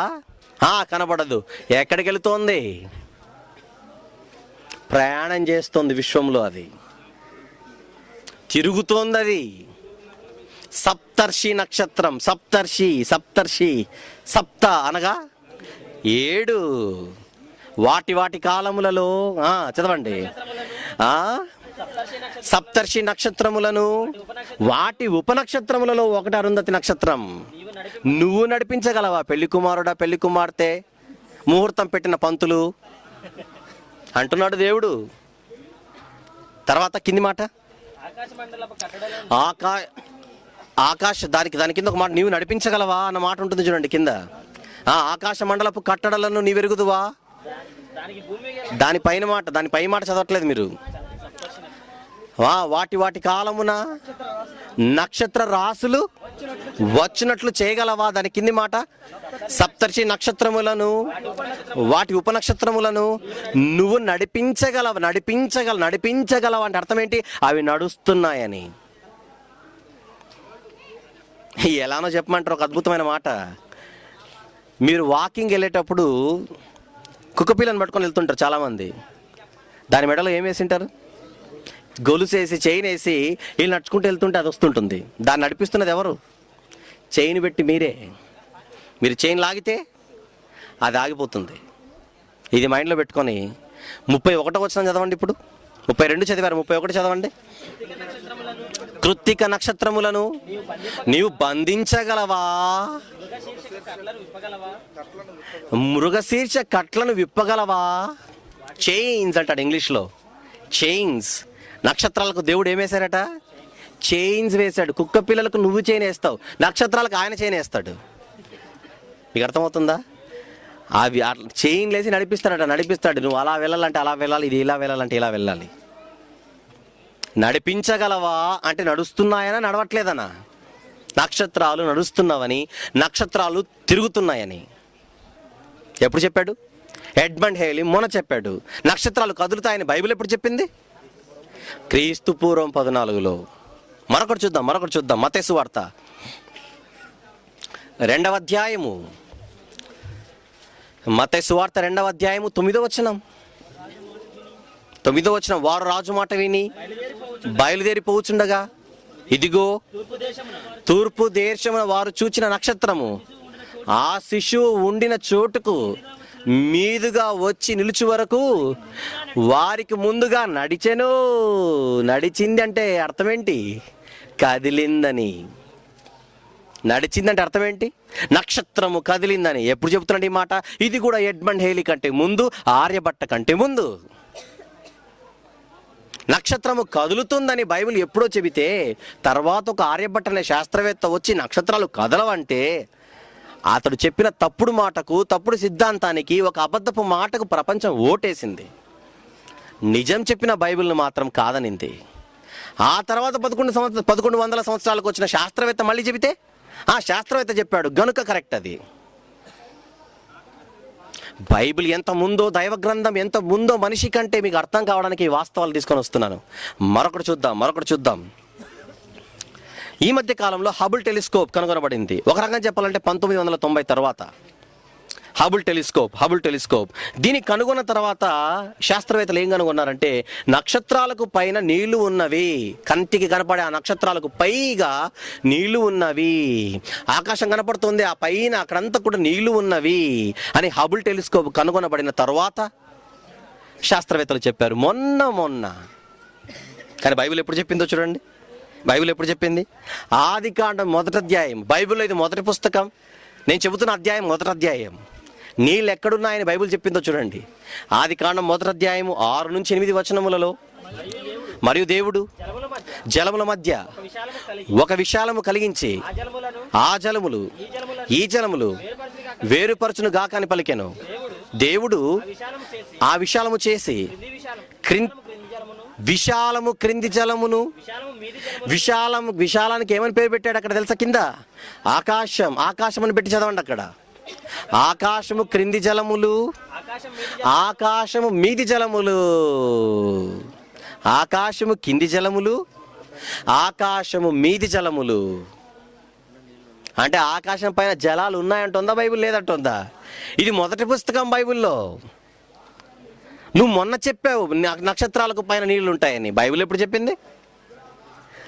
బైబిల్లో ఉన్న మొదటి పుస్తకములోని 1వ అధ్యాయంలో చెప్పింది ఆకాశం పైన నీళ్లు ఉంటాయని. ఇంకా చూద్దాం. అదే ఆదికాండం 7వ అధ్యాయము. 11వ వచనం. అదే ఆదికాండం 7వ అధ్యాయం 11వ వచనం. నోవహు వయసు యొక్క 600 సంవత్సరము 2వ నెల 17వ దినమున మహాగాధ జలములు ఊటలన్నీ ఆ దినమందే విప్పబడెను. ఆకాశపు తూములు, నాగార్జున సాగర్ డ్యామ్ తూములు తెరిస్తే ఎలా ఉంటుందో నీకు తెలుసు. కానీ ఆకాశపు తూములు, the windows of heaven, the flood gates of heaven అని అంటాడు ఇంగ్లీష్లో. ఫ్లడ్ గేట్స్ ఆఫ్ హెవెన్, తూములు విప్పబడేను. అంటే దేవుడు ఏం చేశాడని వాటిని క్లోజ్ చేశాడని, డోర్లేసి. ఆకాశ గంగ అని పేరు పెట్టి ఏం చేస్తున్నారో తెలుసా ఈ మధ్య? భూమి మీద నీటి ఎద్దడి, నీటి కరువు చాలా ఉంది, వీలైతే ఆ నీళ్ళని రప్పిద్దామని ప్లాన్ చేస్తున్నాడు మనిషి ఈరోజు. అంటే వస్తే ఎలా ఉంటుందో సరదాకు ఒకసారి ఆదికాండం చదివితే తెలుస్తుంది. పర్వతాలు మునిగిపోయాయి, ఆ నీళ్ళని తెప్పిద్దాం అనుకుంటున్నాడు మనిషి. ఏమండి? కీర్తనల గ్రంథం 148, కీర్తనల గ్రంథం 148 4వ వచనం ఒక్కసారి చూడండి. పరమాకాశములారా, ఆకాశము పైనున్న జలములారా. ఎప్పుడు చెప్పింది బైబిల్? ఆదికాండంలో మీరు చూసిన మాట క్రీస్తు పూర్వం 1500, కీర్తనల్లో మీరు చూసిన మాట క్రీస్తు పూర్వం 800. మళ్ళీ వీళ్ళు ఎప్పుడు చెప్పారు ఆకాశం పైన నీళ్ళు ఉంటాయని? మొన్న చెప్పారు. బైబిల్ ఏమండి? ఇప్పుడు మిమ్మల్ని అడుగుతున్నా, చెప్పండి, శాస్త్రీయమైన ఆధారాలు బైబిల్కి కావాలా? సైన్స్ బైబిల్ని ఒప్పుకోవాలా? బైబిల్ సైన్స్ని ఒప్పుకోవాలా? చెప్పండి. బైబిల్ సైన్స్ని ఒప్పుకోవాలి. సైన్స్ ఒప్పుకోవట్లేదు కనుక బైబిల్ దైవ గ్రంథము కాదన్న మాటే ఒక తెలివి తక్కువ మాట. పనిలో పనిగా ఈ శాస్త్ర ప్రపంచానికి Bible open city India international వారి తరపున ఒక చిన్న ఛాలెంజ్ ఇసిరేద్దాం. ఇంతవరకు వారికంటే ముందు బైబిల్ చెప్పిద్దని చెబుతున్నాము. వీళ్ళు ఏమంటారంటే, పోనీ బైబిల్ చెప్పిన తర్వాతైనా మేము చెప్పాంగా అంటే మేము కూడా గొప్పనే కదా అని అంటారు. మళ్ళీ అతి తెలివి కదా. నా పాయింట్ అర్థమైందో లేదో? అవునండి, బైబిల్ ముందు చెప్పింది, ఆ తర్వాత మేము కూడా చెప్పాంగా అంటే మేము కూడా గొప్పనే కదా అని అంటారు. అలా వాళ్ళు అనకుండా ఉండుటకు, నోర్లు ముయించడానికి ఒక అద్భుతమైన పాయింట్ చెప్తాను, జాగ్రత్తగా వినండి. పాయింట్, ఈరోజు వీళ్ళు కొన్ని పరిశోధనలు చేస్తున్నారు. అందులో ఒక పరిశోధన ఏంటంటే, ఎప్పటికైనా మనిషి వయస్సు, ఆయుష్ని 1000 నుంచి 1200 సంవత్సరాల కాలం పెరిగే విధంగా మేము చేస్తామని ఒక పరిశోధనలు ఫ్రెష్గా చేస్తున్నారు. ఇప్పటికీ ఈ పరిశోధనలో ఒక చెప్పుకోదగ్గ ఒక శాస్త్రవేత్త పేరు ఇంగ్లాండ్ దేశానికి చెందిన ఆబ్రే డి గ్రే. వీడి పేరు ఇది. ఒక పెద్ద ఋషిలాగా ఉంటాడు చూస్తే. ఆబ్రే డి గ్రే వీడి పేరు. ఒక ప్రొఫెసర్, ఒక సైంటిస్ట్. ఇలాంటి శాస్త్రవేత్తలు చాలామంది మనిషి ఆయుష్ను పెంచేస్తాం మేము. ఇప్పుడు 60, 70, 80, 100, మహా అంటే 120, అంతకంటే మనిషి బతకలేకపోతున్నాడు. కానీ 1200 సంవత్సరాల పాటు, 1000 నుంచి 1200 సంవత్సరాల పాటు మనిషి ఆయుష్ను మేము పెంచేస్తాము అని పరిశోధనలు చేస్తున్నారు. ఇప్పుడు బైబిల్ సైంటిస్టుల కంటే గొప్పదని నిరూపించాలిగా. అందుకోసం బైబిల్ పక్షాన ఒక ఛాలెంజ్ శాస్త్ర ప్రపంచానికి ఏంటంటే, మీ జీవితంలో కొన్ని 100 సంవత్సరాలు మీరు ప్రయత్నించినా అసలు మీరు మనిషి ఆయుష్ను పెంచలేరు.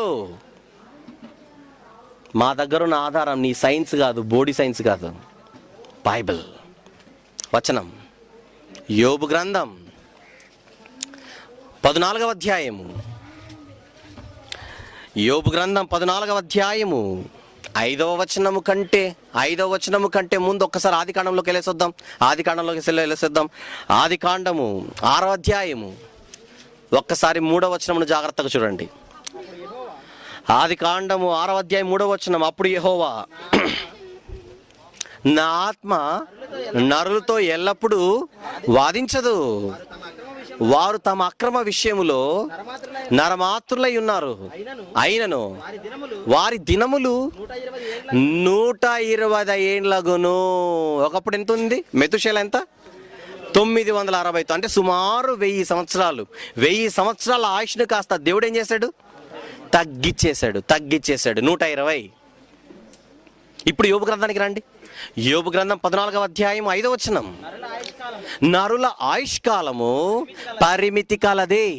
తర్వాత, వారి నెలల సంఖ్య నీకు తెలిసే ఉన్నది, మించజాలని వయః పరిమాణం అన్నాడు. చూడండి, అక్కడ ఆ మాటను అండర్లైన్ చేయండి.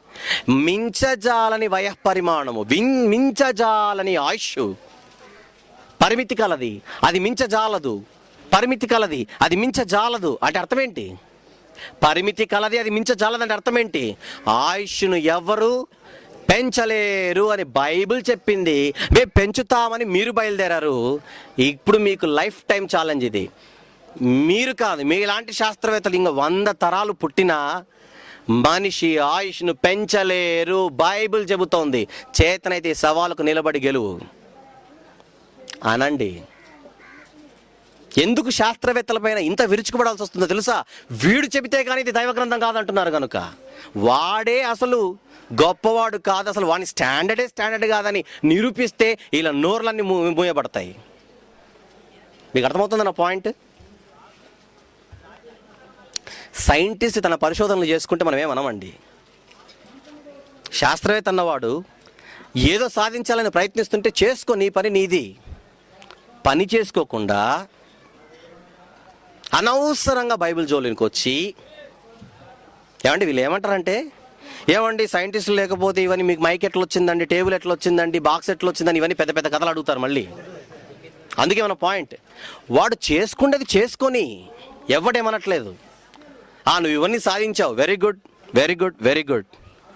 మరి నీకేం పోయే కాలం వచ్చిందిరా? దేవుని గ్రంథం దగ్గరకు వచ్చి దేవుని గ్రంథం కాదంటున్నావు. నువ్వు మేము నమ్ముకుంటున్న దైవ గ్రంథం కాదని అంటున్నావు గనుక నేను టార్గెట్ చేయాల్సి వస్తుంది. మీరు ఆ పాయింట్ మీద నిలబడాలి జాగ్రత్తగా. ఎందుకంటే శాస్త్రవేత్త లేకపోతే ఇవన్నీ రావుగా, శాస్త్రవేత్త లేకపోతే రెఫ్రిజిరేటర్ రాదుగా, శాస్త్రవేత్త లేకపోతే ఇవన్నీ రావుగా. ఇవన్నీ చెబుతారు కనుక మీరు ఒక పాయింట్ మీద నిలబడాలి ఎప్పుడు కూడా. వాడి పనులు వాడు చేసుకుంటే చేసుకొని, కానీ దేవుని గ్రంథం జోలికొచ్చాడు. ఇది దేవుని గ్రంథం కాదంటున్నాడు. బైబిల్ కాదు, నేను గొప్ప అంటున్నాడు. నేను చెబితేనే బైబిల్ అవుతుంది, నేను చెబితేనే బైబిల్ దేవుని గ్రంథం అవుతుందని వీడంటే స్టీఫెన్ హాకింగ్ లాంటి వాడు. వీని మాటకే దండేసి దండం పెడుతుంది ఈరోజు సమాజం. ఇప్పుడు సమాజం కళ్ళు తెరిపించాలంటే మనం ఎవరిని టార్గెట్ చేయాలి? ఎవడైతే బైబిల్ జోలికి వచ్చాడో వాడిని పట్టాలి. వాడికంటే బైబిల్ బాబు అని నిరూపిస్తే తప్ప, వాడి నోరు మూయిస్తే తప్ప వీళ్ళందరి నోర్లు మూతపడవు. అందుకే జయశాలి గారు ఎప్పుడు అంటుంటారు, సైన్స్ గురించి ఎవరైనా నన్ను ప్రశ్నలు అడిగినప్పుడు అంతా కూడా, ఒరే మీ బాబుని పిలుచుకుంటారంటారా ముందు, వాడు నోరు మూయిస్తే కానీ నువ్వు నోరు మూయవు. అంతే కదా మరి, అంతే కదా. Very good, very good. శాస్త్రవేత్తలకు ఒక సవాల్ని బైబిల్ ప్రకారం ఇస్తున్నాం. ఏంటది? మనిషి ఆయుష్ను మీరు ఎంత ప్రయత్నించినా పెంచలేరు. బైబిల్ చెప్పింది. చేతనైతే పెంచి చూపించు, వారి వల్ల కాదు. నంబర్ టూ గ్రహాంతరాలలో జీవులు ఉన్నాయని స్టీఫెన్ హాకింగ్ లాంటి శాస్త్రవేత్తలు చెప్పేస్తున్నారు. తెలుసు మీకు బాగా మాట. గ్రహాంతర జీవులు, ఏలియన్స్, బుద్ధ జీవులు ఉన్నాయి అని చెబుతున్నారు. ఏ రోజుకైనా వాటితో మనం స్నేహం చేసి ఫ్రెండ్షిప్ బ్యాండ్లు కట్టి ఏమండి ఆ లోకపు వారు మనం అందరం కలిసి ఈ లోకంలో హాయిగా బ్రతికేద్దామని పెద్ద పెద్ద ప్లాన్లే చేస్తున్నారు. అందుకే వీళ్ళు పెద్ద బిజినెస్ మైండ్ మర్చిపోకండి. డబ్బులు సంపాదించడానికి, ప్రజాధనాన్ని కొల్లగొట్టడానికి ఏ కారణం చూపాలో అర్థం కాక ఇలాంటి దొంగ పరిశోధనలన్నీ పెట్టి ప్రజాధనాన్ని కాస్త కాజేస్తున్నారు వీళ్ళందరూ కూడా. ఓకే, వాళ్ళు ఏమైనా చేసుకున్నది వేరే సంగతి. ఇప్పుడు బైబిల్ గొప్పదని చెప్పాలిగా వీళ్ళకి. అందుకోసం ఇంకొకటి, గ్రహాలలో జీవులున్నాయి, ఈ లోకంలో భూమి మీద కాకుండా వేరే చోట జీవులున్నవి అని అంటున్నారు. గనుక ఇది కూడా ఒక లైఫ్ టైం ఛాలెంజ్. గ్రహాలలో జీవులు లేవు అని బైబిల్ చెబుతోంది. చేతనైతే చూపించి ఒకసారి నిరూపించు. యోబు గ్రంథం అగైన్ 37వ అధ్యాయము 12వ వచనం మీరు చూసారు ఇంతకుముందు. యోబు గ్రంథం 37వ అధ్యాయము 12వ వచనమా, ఆయన వలన నడిపింపబడినవై నరులకు నివాసయోగ్యముగా దేవుడి ప్రకృతిలో ఎవరిని పెట్టాడు? ఒక భూమిని మాత్రమే. యెషయా గ్రంథం 45వ అధ్యాయము 18వ వచనం జాగ్రత్తగా చూడండి. ఆకాశములకు సృష్టికర్తయగు యెహోవాయే దేవుడు, ఆయన భూమిని కలుగజేసి ఎవరిని భూమిని కలుగజేసి దానిని సిద్ధపరచి దానిని స్థిరపరిచాను. తర్వాత కింద నిరాకారంగా ఉండునట్లు ఆయన దాన్ని సృజించలేదు. నివాస స్థలం అగునట్లుగా దేవుడు భూమిని మాత్రమే చేశాడు, ఇక వేటిని చేయలేదు. అంటే వేరే చోట నివాసం అన్నది అసలు లేదని.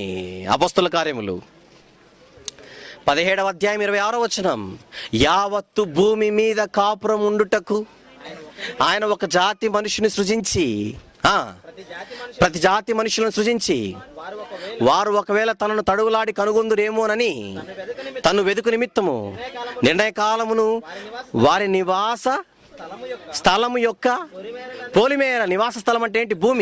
భూమి. యెషయా గ్రంథంలో చూశారు. నివాస స్థలముకి ఏం పెట్టాడు ఆయన? పొలిమేరలు పెట్టాడు. బౌండరీస్ దాటొద్దండ్రా అని చెప్పాడు. నువ్వు దాటితే బతకలేవు. పైన నివాస స్థలం ఏది లేదు, భూమి తప్ప. అంటే లేదు ప్రభా, నీకు సరిగ్గా తెలియదు, మేము వెళ్ళేసి వస్తాం. 115:16 కీర్తన, 115:16 కీర్తన. ఆకాశములు యెహోవా వశము, భూమిని దేవుడు నరుల కోసం భూమిని చేశాడు. ఏమండి, ఇక మీకు బాగా తెలిసిన మాట ఆదికాండం 1వ అధ్యాయం 14, 15, 16 వచనములలో భూమి మీద వెలుగిచ్చుటకు దేవుడు ఆకాశంలో పెద్ద జ్యోతిని చిన్న జ్యోతిని, భూమి మీద వెలుగిచ్చుటకు ఆకాశంలో నక్షత్ర రాశులను దేవుడు కలుగజేశాడు. అంటే ఖగోళంలో ఉన్న సూర్య చంద్ర నక్షత్రాలన్నీ ఎవరి కోసం పుట్టాయి? భూమి కోసం పుట్టాయంటే భూమి తప్ప వేరే చోట నివాస యోగ్యమైనది ఏది లేదని, బైబిలే గొప్పదని నిరూపించుటకు శాస్త్రం కంటే శాస్త్రవేత్తల కంటే బైబిల్ గొప్పదని చెప్పుటకు ఈ సవాళ్ళు చాలా పెద్ద వారికి. బైబిల్ ఏ గ్రంథం? దైవ గ్రంథం. 3rd పాయింట్ ఇంత పెద్దది. ఎక్కడున్నాం? 3rd పాయింట్లో ఉన్నాం. ఫస్ట్ వన్, ఊహించి చెప్పినది కాదురా. ఊహించి చెబితే ఇన్ని నిజాలు ఎలా చెబుతారు? ఊపిరి తిరగకుండా అడగాలి ఈ ప్రశ్నలు మీరు. వాడు ఇంకొకసారి అనకూడదు బైబిల్ దైవగ్రంథం కాదేమో బ్రదర్ అనకూడదు. దగ్గరకు వచ్చి సంతకం చేయలేదు, అసలు పాయింటే కాదు పిచ్చోడా. ఇక 3, సైన్స్ ఒప్పుకోవట్లేదు. పడేయలేను. సైన్స్ ఎవడరా ఒప్పుకోవాల్సింది? సైన్స్ని బైబిల్ ఒప్పుకోవాలి. ఇక 4 ఏంటి? చారిత్రాత్మక ఆధారాలు. ఇప్పుడులాగే మనం వాడు అలసిపోయేంత వరకు చెప్పొచ్చు. చారిత్రాత్మక ఆధారాలు అంటే అర్థం ఏంటి? చరిత్ర, ప్రపంచ చరిత్ర. ప్రపంచ చరిత్రలో నీకేం లేదు? నీ ప్రపంచ చరిత్రలో ఐగుప్తు సివిలైజేషన్, ఈజిప్ట్ సివిలైజేషన్ నీ దగ్గర ఉంది. అసలు బైబిల్లో సివిలైజేషన్ అనేది ఈజిప్ట్ యొక్క చరిత్ర బైబిల్లో ముందు రాయబడింది మోషే గారి కాలంలో. అంటే బైబిల్లో ఉన్న చరిత్ర ఈజిప్ట్ నీ చరిత్రలో ఉంది, బైబిల్లో కూడా ఈజిప్ట్ గురించి ప్రస్తావిస్తుంది. ఈజిప్ట్ని పరిపాలించిన వారిలో ఫరో అనేవాడు ఒకడు ఉన్నాడని నువ్వు చెబుతున్నావు. ఈజిప్ట్ని పరిపాలించిన వాళ్ళు ఫరో అనేవాడు ఒకడు ఉన్నాడని బైబిల్ చెప్పింది. ఇంకా పెద్ద మాట ఏంటో తెలుసండి, గొప్ప మాట ఏంటో తెలుసా? ఫరో రామసేస్ వీళ్ళ పిరమిడ్స్ అని ఉంటాయి, సమాధులు. మొన్న వాటిని త్రవ్వుతుంటే ఈ మధ్య కాలంలో ఫరో రామసేస్ యొక్క పిరమిడ్ సమాధి బయటపడింది. అందులో ఏముందో తెలుసా? రామసేస్ యొక్క కొడుకు, రామసేస్ యొక్క ఇద్దరు పక్కనే సమాధి చేయబడ్డారు. వీళ్ళిద్దరిని రామసేస్ యొక్క జ్యేష్ఠ కుమారుడు కొడుకు ఎలా చనిపోయాడు మీకు తెలుసు. తొలిచూలు కుమారుని దేవుడు సంహరించడం వలన. రామసేస్ యొక్క మరణ శాసనం కాదు కానీ ఒక అక్నాలెడ్జ్మెంట్ లేదా ఒక విషయం, అతను రాసినటువంటి ఒక విషయం బయటపడింది పలక మీద. ఏమనంటే, నా కుమారుడు వీడు, నా కుమారుడి మరణానికి కారణం మోషే దేవుడు చెప్పినట్టుగా నేను చేయలేదు కనుక, ఇశ్రాయేలుని పంపలేదు కనుక, మోషే దేవుడు శిక్ష విధిస్తేనే నా కుమారుడు చనిపోయాడు. అంటే మోషే నమ్ముకున్న దేవుడు చాలా గొప్పవాడని నా కొడుకు చనిపోయిన తర్వాత అర్థమైందని శాస్త్రవేత్తలకే కనపడింది. అది మీకు అర్థమవుతుందో లేదో? ఇది శాస్త్రవేత్తలు చెప్పిన మాటే, నేను చెప్తున్న మాట కాదు. చారిత్రాత్మక ఆధారాలు లేవా? దుర్మార్గుడా, నీ నోటితో నువ్వే చెప్పావు చారిత్రాత్మక ఆధారాలు ఉన్నాయని. ఇక రెండు నీ వరల్డ్ హిస్టరీలో, నీ ప్రపంచ చరిత్రలో బబులోను సామ్రాజ్యం ఉంది. మరి బైబిల్లో బబులోను సామ్రాజ్యం ఉంది. ఏమండి, లోకాన్ని పరిపాలించినటువంటి మహా సామ్రాజ్యంలో అషూరు రాజ్యం నీ ప్రపంచ చరిత్ర చెబుతోంది. బైబిల్లో కూడా అదే ఉంది. ఇశ్రాయేలీలు అషూరు సామ్రాజ్యానికి కొనుపోబడ్డారని, తర్వాత యూదులు బబులోను సామ్రాజ్యానికి కొనుపోబడ్డారని, తర్వాత మీడో పెర్షియన్ కింగ్డమ్, తర్వాత అలెగ్జాండర్ ద గ్రేట్, ఏమండి గ్రీకుల సామ్రాజ్యం, తర్వాత రోమన్ కింగ్డమ్, రోమన్ ఎంపైర్ అని అంటారు దీన్ని. ఇవన్నీ కూడా నీ చరిత్రలో అదే సీక్వెన్స్లో ఉన్నాయి, బైబిల్లో కూడా అదే సీక్వెన్స్లో ఉన్నాయి. ఆ కాలంలో ఏం జరిగిందో కూడా బైబిల్లో ఉంది. దానియేలు గారు అప్పుడే ఉన్నారు. ఏమండి, ఎస్తేర్ అప్పుడే వచ్చింది, దర్యావేషు, అహేష్వేరోషు ఈ కాలంలో. ఏమండి, ఇవన్నీ కూడా బైబిల్ చరిత్రలో కనబడుతున్న సంఘటనలు. అంటే చారిత్రాత్మకంగా నీ చరిత్ర కంటే ముందు ఏది చెప్పింది? బైబిలే హిస్టారికల్గా స్ట్రాంగ్ ఫౌండేషన్ కలిగినటువంటి పుస్తకము బైబిల్. హిస్టారికల్గా అన్నవాడు ఆ కోణంలో వస్తే 2 నిమిషాల నోరు మూయించండి. 2 నిమిషాల్లో శాస్త్ర ప్రకారంగానే బైబిల్ దైవ గ్రంథం అంటేనే నోరు మూయిస్తున్నాం. ఇక హిస్టారికల్గా అంటే అసలు చిన్న విషయం అది. ఇక 5 భౌగోళిక ఆధారాలు.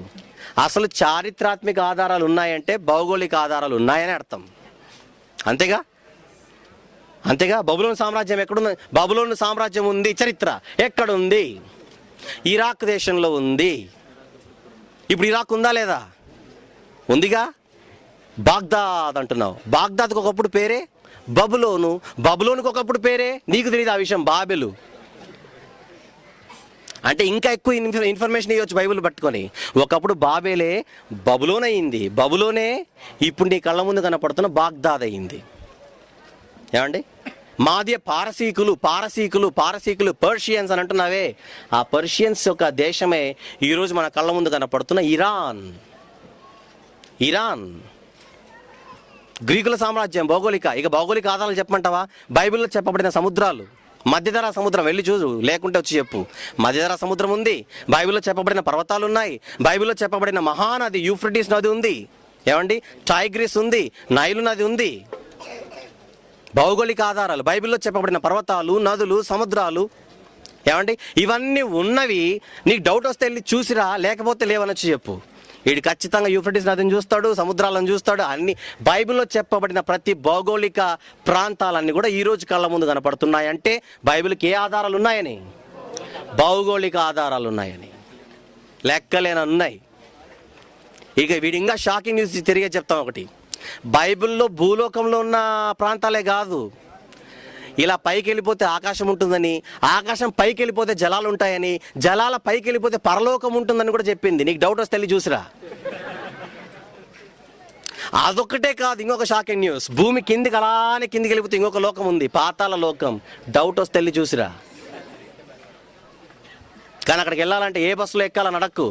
ఆ లోకానికి వెళ్ళాలంటే బస్సులో ఎక్కితే కాదు, బస్సు కిందికి వెళ్తే పోతావు. కాకపోతే అక్కడికి వెళ్ళినవాడు మరి ఎన్నడూ తిరిగి రాడు. కనుక వెళ్ళాలని ట్రై చేయొద్దు. ఎలాగో అవి ఉన్నాయని తెలియాలంటే ఒకసారి చచ్చిపోతావు కదా ఏదో ఒక రోజు, చచ్చిపోయిన తర్వాత ఖచ్చితంగా నీకు తెలుస్తుంది. భౌగోళిక ఆధారాలు మాత్రమే కాదు నాన్న, భూలోకాన్ని మించిన ఆధారాలు కూడా బైబిల్లో ఉన్నాయి. నువ్వు చచ్చిన తర్వాత అన్నీ తెలుసుకుంటావుగా, తొందర ఎందుకు? 5వ పాయింట్ కదా ఇది, 5వ పాయింట్. చెప్పండి, ఫస్ట్ నుంచి చెప్పండి అన్ని, ఫస్ట్ నుంచి చెప్పండి. మనుషులు ఊహించి రాసింది కాదు బాబోయ్. నెక్స్ట్, సంతకాలు నీ ముఖం, అది ప్రశ్నే కాదు. నెక్స్ట్, సైంటిఫిక్ నువ్వు అలసిపోయావు ఇప్పటికే, సైంటిఫిక్ గురించి మాట్లాడితే అలసిపోయావు ఇప్పటికే. 4, చారిత్రాత్మక ఆధారాలు నువ్వు చదివినంత వస్తాయి బైబిల్లో. నెక్స్ట్, భౌగోళిక ఆధారాలు చెప్పాను, పరలోక ఆధారాలు, పాతాళలోక ఆధారాలు కూడా ఉన్నాయని. ఇకపోతే చివరిది 6వది అశ్లీలత. అబ్బో ఎంత పెద్ద పాయింట్ ఇది. అశ్లీలత బైబిల్లో కనపడుతుంది. లోతు కూతురులతో వెళ్ళిపోవడం ఏంటండి, ఏమైనా మాట్లాడుకుని బాగుందా అని అంటున్నారు. ఇప్పుడు లోతు తన కుమార్తెలతో పోవడం ఏంటండి, చిచి అసలు నాకు చదవాలనిపించట్లేదు అంటున్నాడు ఈ పెద్ద మనిషి. ఇప్పుడు నేను చెబుతున్నాను, దేవుడు ఎలాంటి వాడంటే న్యాయవంతుడు, యథార్థవంతుడు. దేవుని క్యారెక్టర్ ఏంటంటే, జాగ్రత్తగా లాస్ట్ పాయింట్, దేవుని క్యారెక్టర్ ఏంటంటే ఒక వ్యక్తి ఎంతటి వాడైనా అతను మంచి చేస్తే మంచి చేశాడని చెప్పాడు, చెడు చేస్తే చెడు చేశాడని చెప్పాడు. న్యాయంలో ఆయనకు మించినవాడు లేడు. లోతు నీతిమంతుడని చెబుతూనే అంత నీతిమంతుడు కూడా తాగి తప్పు చేసి దానివల్ల మహా తప్పు చేశాడు. నీతిమంతుడే కానీ తప్పు కూడా చేశాడు. ఇప్పుడు నా పాయింట్, ఒక వ్యక్తిని ఒకే కోణంలో చూపించి అతను నీతిమంతుడే అని చెబితే న్యాయమా? అతని గురించి మంచి చేసినప్పుడు మంచి చెబుతూ చెడు కూడా చేశాడని చెప్పడం న్యాయమా? చెప్పండి చెప్పండి. ఒక నీతిమంతుడు మంచి పని చేశాడని చెప్పిన దేవుడు ఇలాంటి నీతిమంతుడు తప్పు కూడా చేశాడు అని చెప్పాడంటే నీకేం బుద్ధి రావాలి? అమ్మో, నీతిమంతులు కూడా తప్పు చేసే అవకాశం ఉందన్న మాట లోతుని చూసి నువ్వు నేర్చుకోవడం కొరకు దేవుడు రాశాడు. అశ్లీలత కాదది. తాగితే తల్లెవరో బిడ్డ ఎవరో కూడా తెలియనంత భయంకరమైన స్థితిలోకి వెళతావు కనుక తాగొద్దు అని చెప్పడం కొరకు లోతు గురించి రాయించాడు. నువ్వు పాఠం నేర్చుకోరా అంటే అశ్లీలత అంటున్నావు. నువ్వు దాన్ని చూసి నువ్వు పాఠం నేర్చుకోవాలి. ఇంకా అబ్రహాం గారి గురించి ఏం రాయించాడు, ఎంత గొప్పగా రాయించాడు. ఆయన విశ్వాసులకు తండ్రి. మరి చూపించిన దేవుడు అబ్రహాం గారి గురించి ఇంకొక మాట చెప్పాడు, అబ్రహాము శారయి మాట వినెను. దానివల్ల ఏం జరిగింది? అబ్రహాము నా మాట విని విశ్వాసులకు తండ్రి అయ్యాను, అబ్రహాము భార్య మాటని ఇష్మాయేలీలకు తండ్రి అయ్యాను అని కూడా రాయించాడు.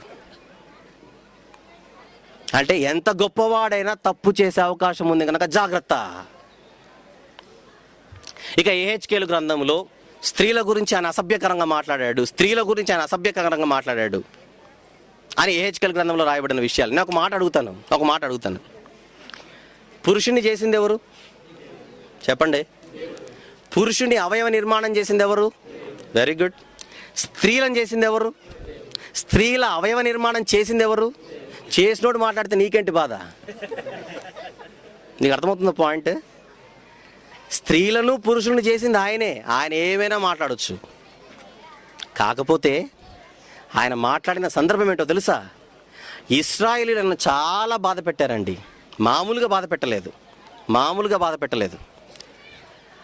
ఆ బాధను నేను ఎంత బాధపడుతున్నా నీకు అర్థం కావాలంటే మీరు మాట్లాడుకుంటున్నప్పుడు మీ బాధను వ్యక్తం చేయడానికి ఎలాంటి పదాలు ఉపయోగిస్తారో ఆ స్టాండర్డ్లో ఆ పదాలు ఉపయోగించి ఆయన బాధను వెలిబుచ్చాడే తప్పితే అది నీకు అశ్లీలత.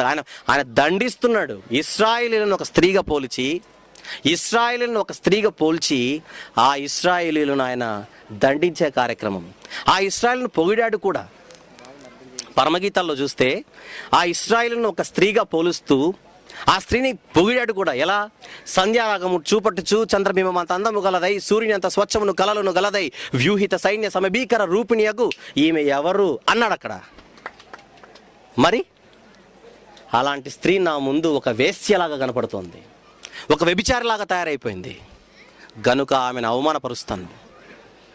అన్యజనులు వచ్చి ఆమెను చీల్చివేయనట్టుగా చేస్తానని ఆవిడను ప్రశంసించిన దేవుడే ఆవిడ బ్రతుకు ఇలా అయిపోతుందని చెప్పాడు.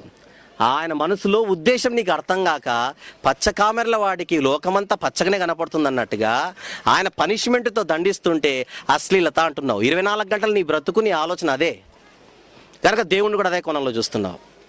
ఏమంటే 10వ తరగతి చదువుకున్న వాళ్ళు ఉన్నారు ఇక్కడ, 10th క్లాస్ బయోలాజికల్ సైన్స్ అని మీకు లేదు ఒక సబ్జెక్ట్, బయాలజీ ఉందా లేదా? ఉంది. బయాలజీలో ఏమండి హ్యూమన్ రీప్రొడక్టివ్ సిస్టమ్ అనే ఒక చాప్టర్ ఉంటుంది, ఉందా లేదా? హ్యూమన్ రీప్రొడక్టివ్ సిస్టమ్ అంటే మనిషి ఎలా జన్మిస్తాడు అన్న దాన్ని సవివరంగా వివరిస్తూ ఏమండి పురుషులను స్త్రీలను ఎలా వర్ణించారో ఎలా చూపించారో మీ పిల్లలు మీరు చదువుకుంటున్నారు పాఠశాలలో. మరి దానికి ఏమని పేరు పెట్టావు? ఇది నాలెడ్జ్, సైన్స్. మరి దేవుడు మాట్లాడితే అశ్లీలత. అంటే ఒక విషయాన్ని ఎలా చూడాలో కూడా అర్థం కాని నువ్వు దేవుణ్ణి అశ్లీలత అనకూడదు, దేవుణ్ణి అశ్లీలత అనకూడదు. అది అశ్లీలత కాదు. ఈ విషయములన్నీ దృష్టాంతములుగా వారికి సంభవించి యుగాంతమందున్న మనకు బుద్ధి కలుగుటకై వ్రాయబడ్డే. బుద్ధి కలుగుటకై మా చదువుకోరా అని దేవుడు చెబితే రాయించిన వాడినే తప్పు పట్టడానికి వస్తున్నాడు. ఏం చేయాలి ఏంటి? యేసుప్రభు వచ్చినప్పుడు ఏం చేయాలి అవన్నీ చేస్తాడు, మీరేం బాధపడకండి. గనుక ప్రియులారా, వీళ్ళు చేసిన ఈ 6 ఆరోపణలు ఎంత అసంబద్ధంగా ఎంత అర్థరహితంగా ఉన్నాయో బైబిల్ చదివితే కానీ ఇది మనకు అర్థం కాదు. రేపు పొద్దున ఎవడన్నా మీ దగ్గరకు వచ్చి ఊహించి రాశాడు మనిషి అన్నాడా? ఇప్పుడు నేను చెప్పిన పాయింట్స్ అని ముందు పెట్టి ఊహించి రాస్తే ఇవెందుకు చెబుతాడు రా? ఊహించి రాస్తే హబుల్ టెలిస్కోప్ కనుగొనక ముందే ఆకాశం పైన జలాలు ఉన్నాయి అని ఎలా చెబుతాడు అని ఒక్కొక్క ప్రశ్న. అసలు వాడు బౌండరీలోనికే రాకూడదు, మీరు బౌండరీ బయటే కొట్టాలి, బయటే. తర్వాత విషయం ఇవన్నీ ఎలా చెప్పగలిగాడు? ఆడు జవాబు చెప్పేంతవరకు వదలకండి. నేను చెప్పలేను బాబోయ్ అన్నాడా? అలాగైతే బైబిల్ జోలికి రాకు అని నోర్లు మూయించి నెహెమ్యా 8:8లో ఉన్నట్టుగా తీయండి చివరిగా రెఫరెన్స్ త్వరగా. నెహెమ్యా 8:8, నెహెమ్యా 8:8. కమాన్. ఇటువలనే వారు దేవుని గ్రంథమును స్పష్టముగా చదివి వినిపించి జనులు బాగుగా గ్రహించినట్లు దానికి అర్థము చెప్పిరి. దేనిని వివరించి? దేవుని గ్రంథం. నెహెమ్యా గారు ఏమంటున్నారు ఈ పుస్తకాన్ని? దేవుని గ్రంథం. యెషయా 34:16లో మీకు బాగా తెలుసు, యెహోవా గ్రంథమును పరిశీలించి చదువుకోనండి. దేవుని గ్రంథం అని బైబిల్ నొక్కా నుంచి చెబుతోంది ఈ పుస్తకాలన్నీ దేవుని గ్రంథం అని. ఇది నీకు అర్థమైతే దీని పరమార్థం నీకు అర్థమైతే అలా జీవిస్తే నువ్వు పరలోకంలో ప్రవేశించగలవు. అన్యాయంగా అనవసరంగా తొందరపడి నోరు జారి ఇది దేవుని గ్రంథము కాదని నోరు జారావా, నువ్వు జారేది పాతాళానికని మాత్రం